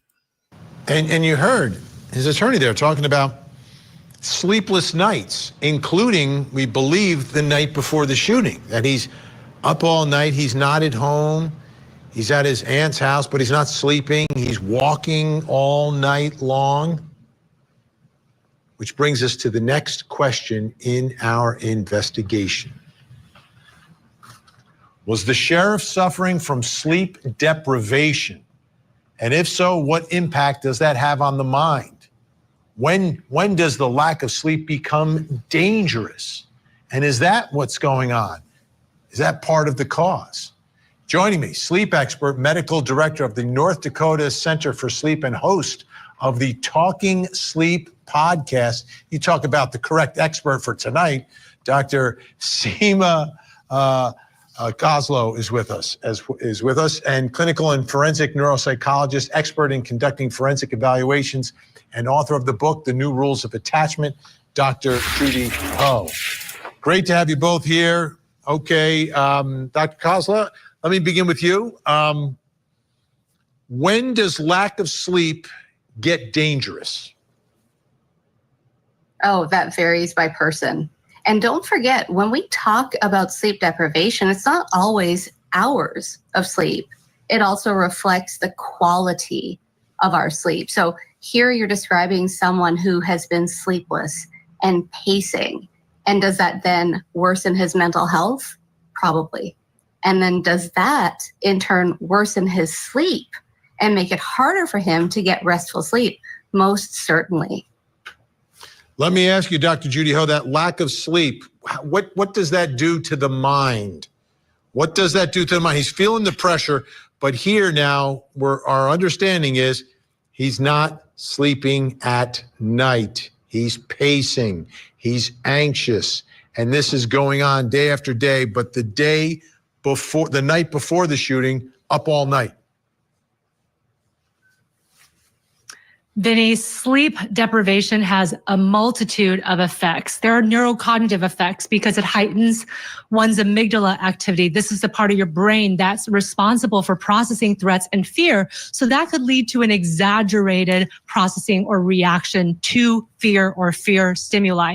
Also, impaired sleep also impairs your prefrontal cortex functioning. This is those higher order functions that we as humans, we pride ourselves on, like planning, like impulse control. When you don't sleep, you have worse impulse control. You have worse emotion regulation. If there are any latent mental health factors and coupled with external stress, it's going to rise to the fore the longer you don't get quality sleep. And in fact, for people who experience paranoia and psychosis, part of the comprehensive treatment is actually helping them to improve their quality of sleep to reduce the likelihood of psychotic symptoms. So, Dr. Kozlow, is this I guess I'm looking at a chicken and an egg kind of thing here, right? Like sleeplessness and this behavior, the behavior and the sleeplessness. How does that relationship work from your perspective? You're exactly right. It is chicken and egg, and it feeds on itself, because the worse the sleep deprivation, the worse the mental health. And as Dr. Ho rightly pointed out, we really need to address the sleep. So what is causing him to be sleepless? Is it all of this anxiety? Does he have an underlying, untreated, undiagnosed sleep disorder that we're not dealing with? Now, I want to add something else to the mix here. It gets a little more complicated. An attorney representing Mickey Steins brought this up, that he suffers from California encephalitis. This is in the deposition. So when he is under stress, sometimes it causes some issues. It is something that you get from tick bites, basically. We looked it up, WebMD, for what it's worth. California encephalitis may cause personality changes, seizures, weakness, depending on the part of your brain affected. Dr. Judy Ho, you're in California. What are your thoughts? Well, it sounds like what you're referring to is a form of viral encephalitis. And in some ways, it's almost akin to a traumatic brain injury. So it can cause confusion, episodes of delirium, temporary states of cognitive decline. So it sounds like the attorney is saying there might be an additional factor here. This is something that he's already been dealing with. So on top of everything else that we just discussed and Dr. Kozlow pointed out, we also have this that's potentially impacting his cognition, decision, and impulse control. Let me ask you, Dr. Kozlow, the sleep deprivation, in trying to figure out like when it's happening, how it's happening, the sleeplessness, how important would input from his family be and the observations? Like, it's obvious, like when you're not sleeping, this is a guy though who is the sheriff, right? So there are going to be times where he's got to be up and ready to go any hour of the day. But is it something generally that people keep to themselves, or is it something that they generally share? Are they honest about what's going on? It's challenging. Yeah, it's challenging, isn't it? Because if the bed partner is sleeping, they may not be aware that this person is pacing all night. I would be very curious about what his sleep hygiene, what his sleep habits looked like before that deposition. I would be curious about his quality of sleep before that time. Perhaps this was a perfect storm. Perhaps he did have this predetermined, preloaded genetic susceptibility, perhaps. Maybe the encephalitis had part of it. Maybe he had a sleep disorder. And then you add to that this stress. Maybe it was truly the perfect storm for him. And Dr. Judy Hill, let me ask you one other question here. If he is suffering from some sort of mental problem here, is that something that while he's incarcerated awaiting trial can get better on its own?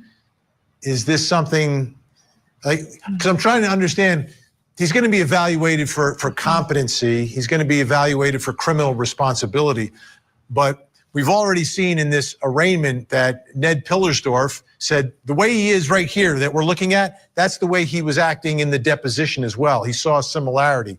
So I'm wondering, will time do anything here? Or is it something that needs direct treatment, whether it's medicinal or therapeutic?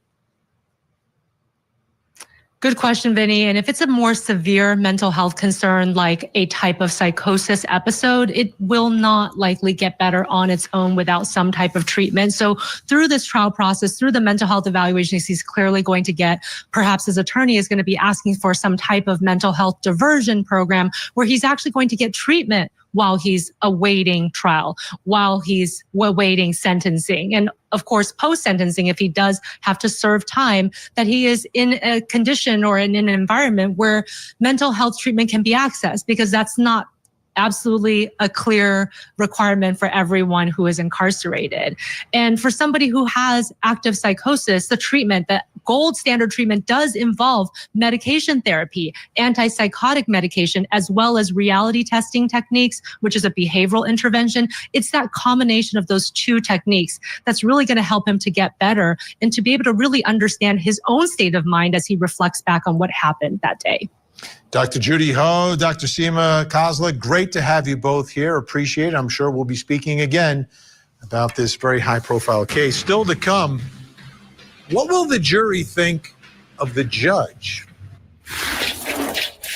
And I think this pressure came crashing down on Mickey. And I think that it was an overwhelming amount of pressure. And I think there was, there was an objective threat to him. Grieving widow or mastermind behind a murder. Monica Cimentelli is.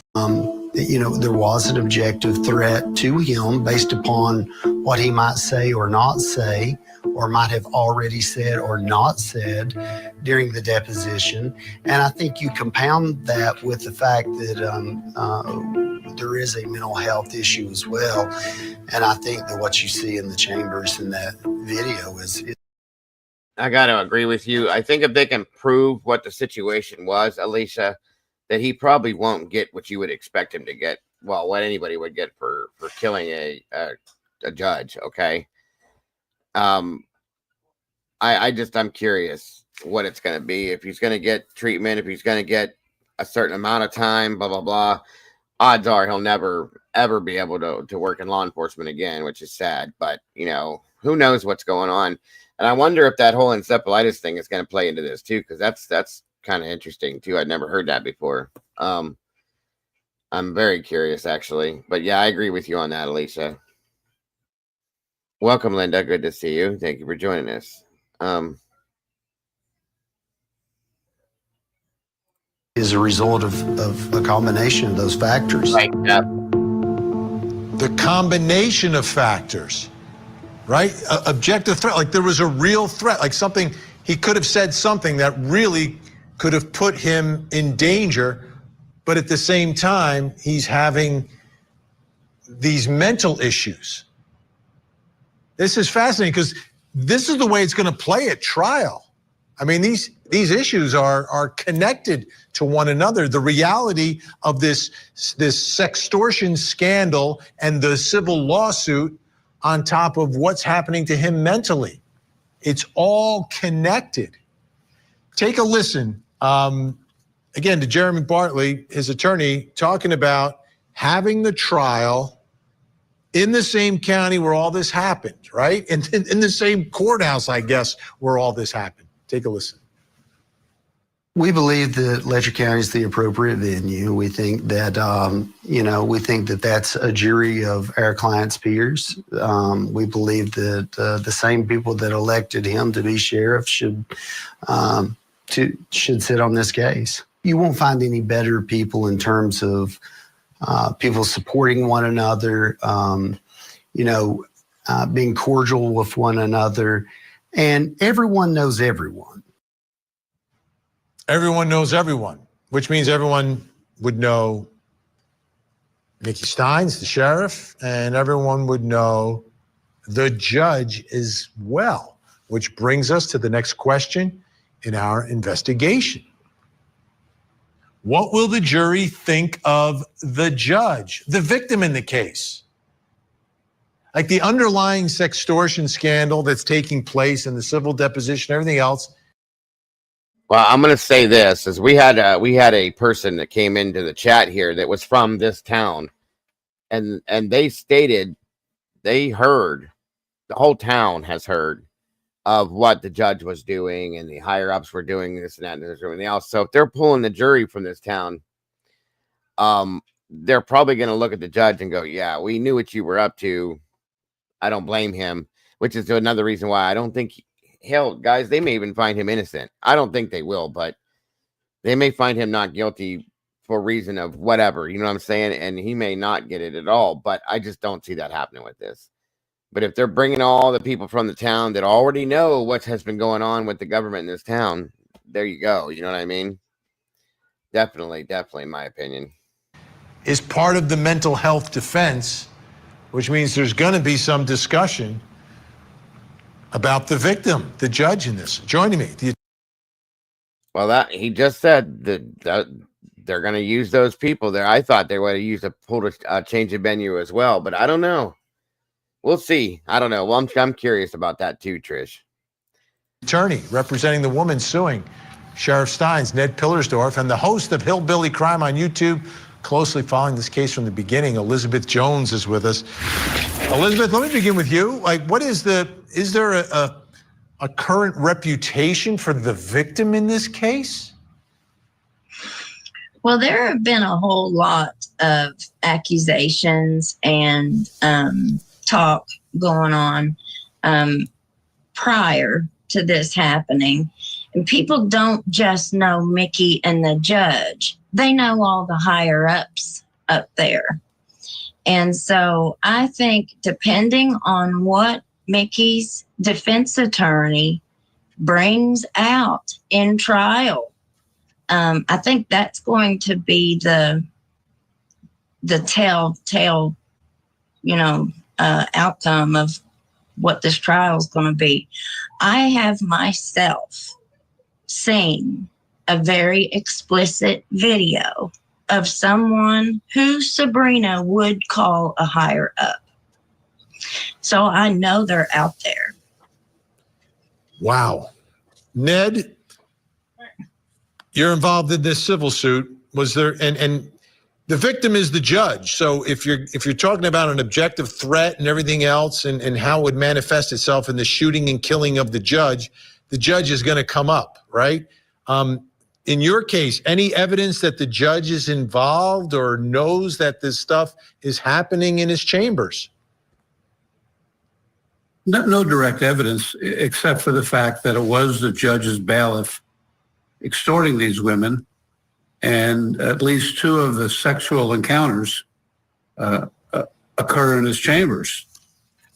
Having said that, Vinny, this trial is not going to happen in Letcher County. I'm willing to bet anyone there's going to be a change of venue. Well, there you go, Trish. There he's saying it. Now, his attorney keeps saying that his attorney just said that's not going to happen, that they think it's okay to do it in Letcher County, but this guy's saying no. So we'll see.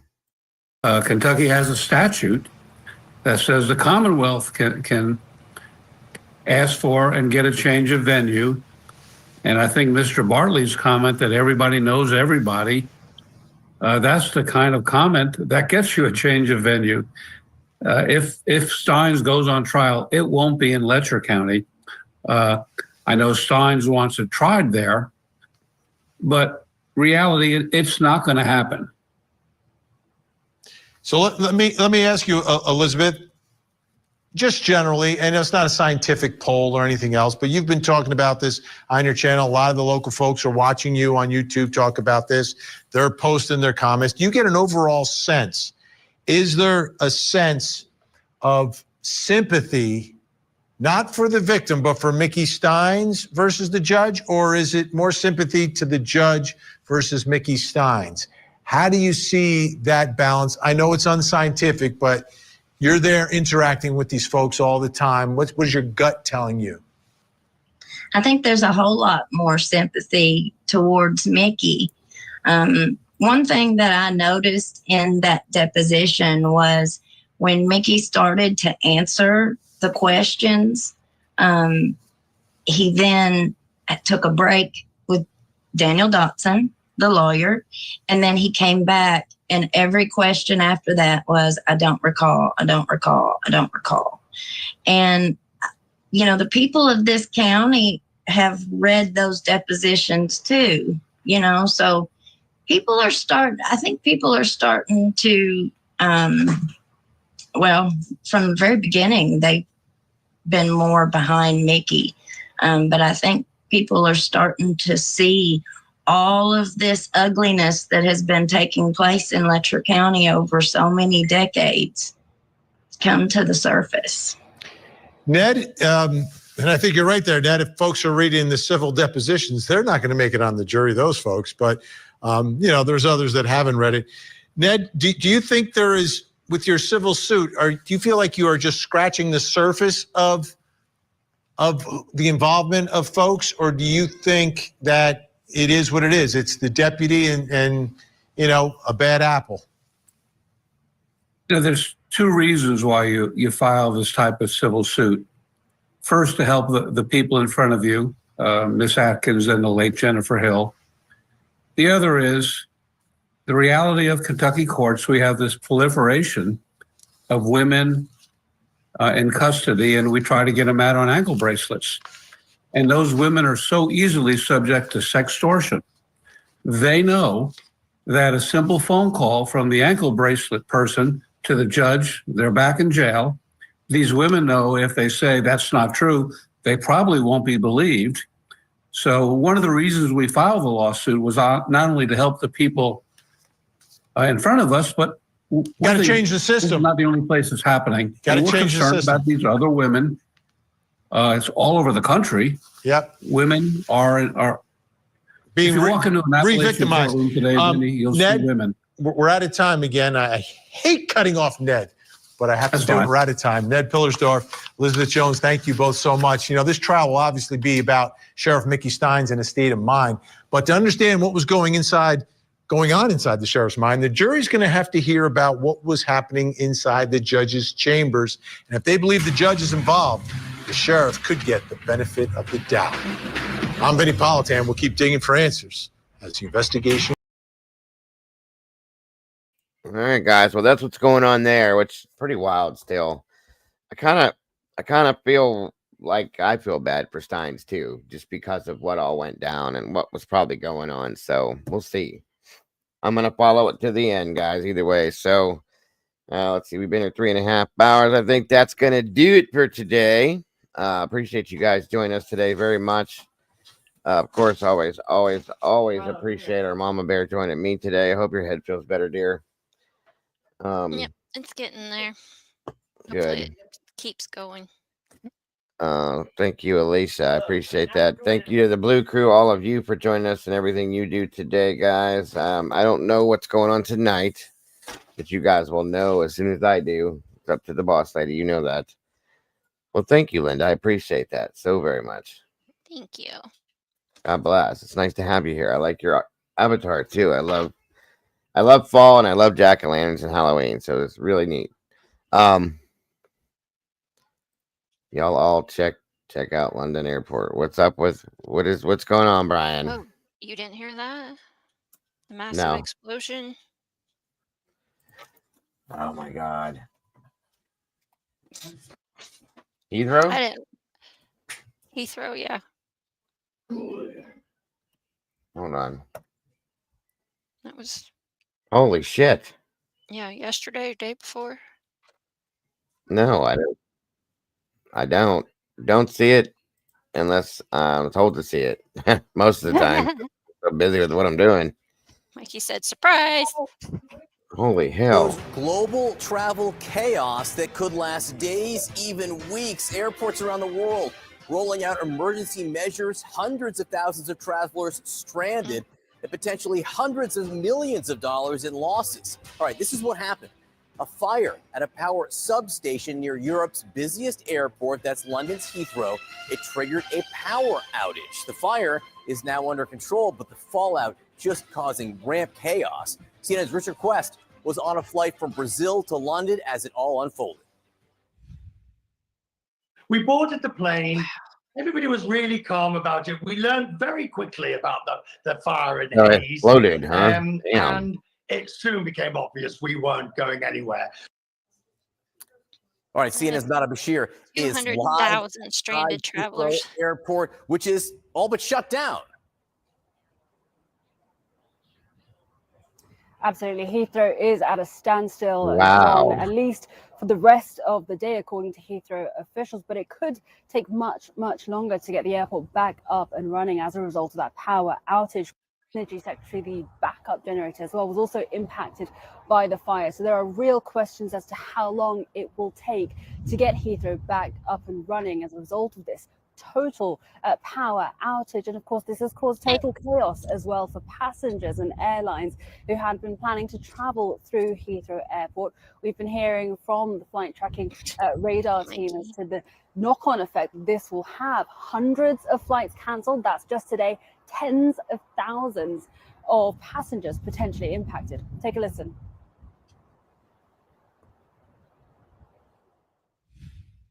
Anything that hasn't already crossed an ocean or multiple continents is heading back towards where it came from. The majority of those flights are wide-body aircraft with lots of people on board, and so you're going to need large parking spaces for those aircraft as well. And so that's going to be a logistical nightmare. Now, of course, we have had updates from London's Fire Brigade. They have said that the fire at the substation has.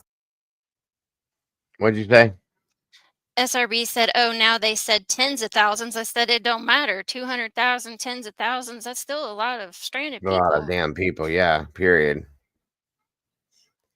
Do they think it's terrorism? I'm sure they're looking into it 100%.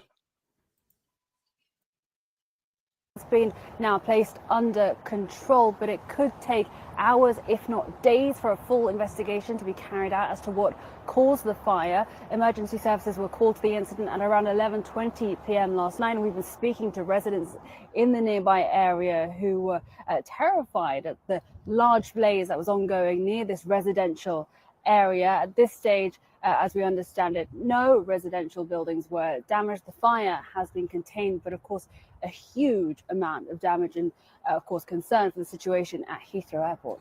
Yeah, I just simply can't imagine what the implications are with Heathrow closed and no word yet on when it might reopen. Nada Bashir, thank you very much. We know, I mean, Heathrow, one of the busiest airports in the world, some 250,000 passengers flying through there. Exactly how much chaos could this cause? Oh, look, this event is unheard of. It is an absolute logistical nightmare for not only the airport itself, but of course the many affected airlines.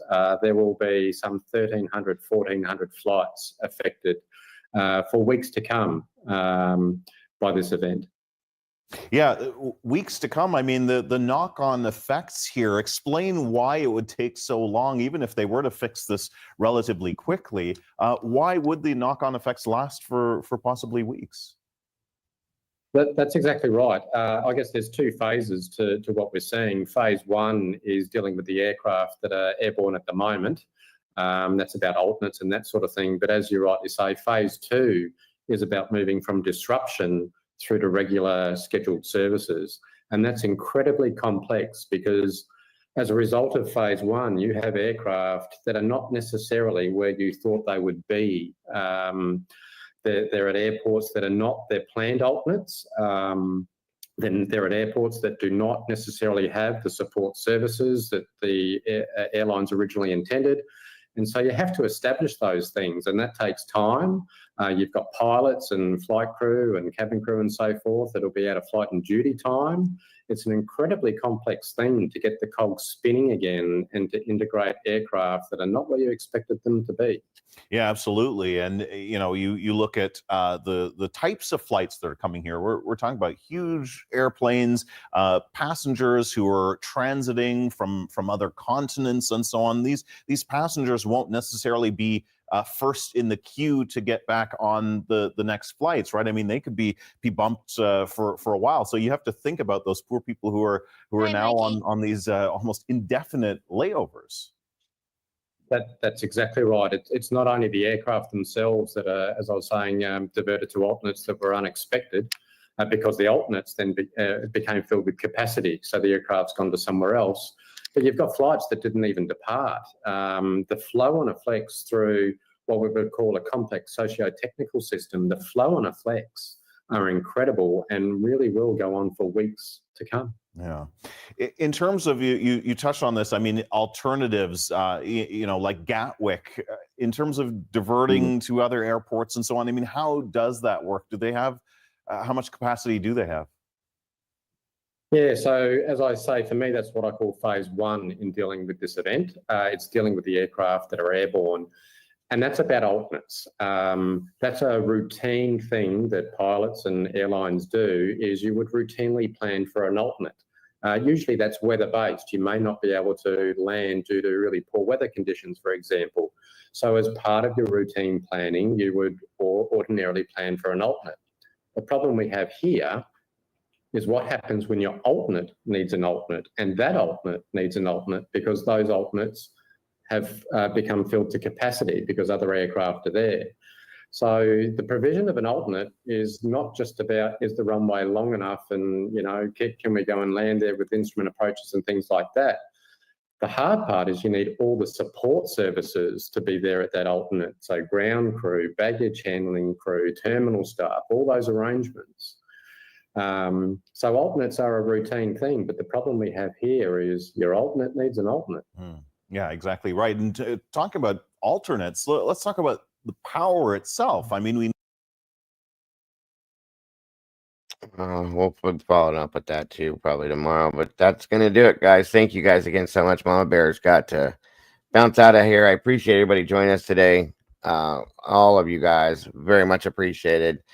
I hope you enjoyed the cold case that we looked into. Well, not enjoyed it, but got something out of the cold case that we looked into. Hopefully maybe something will happen with that one for sure. I really, really appreciate you guys joining us today. If I don't see you guys later, I hope you have an amazing rest of your day and night, and I will see you tomorrow, but you never know. It's always a surprise. Don't forget to love yourselves and love each other, folks. Don't change nothing. You guys are the beautiful people, and I will see you all very soon. Bye-bye.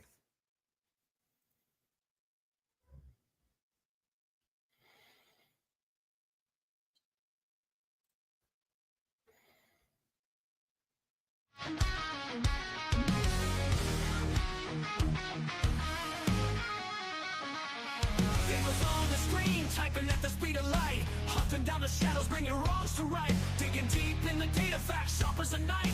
With every single story, he's fighting for a life. A voice for the voiceless, he won't stay quiet. Daniel's got the fire igniting the fight. True crime revelation shining through the night. With every victim story, he pulls at the strings. A hero in the darkness, hear the truth he brings.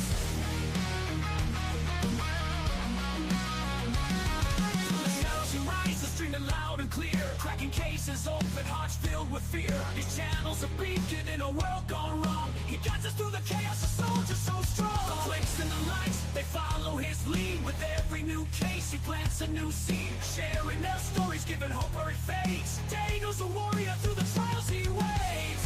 In a world of silence, he shouts out their names. Daniel's got the fire igniting the fight. True crime revelation shining through the night. With every victim story he pulls at the strings.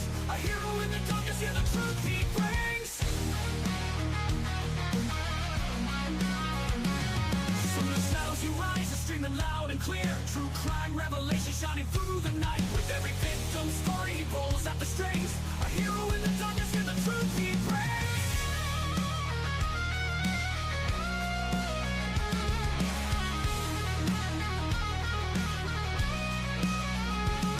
From the shadows and lawless, he won't let us fall. Bringing the truth out, answering the call. For every soul forgotten, he's here to stand tall. Tangle the genuine, he'll always give it his all.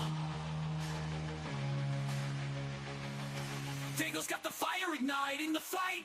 True crime revelation shining through the night. With every victim's story, he pulls out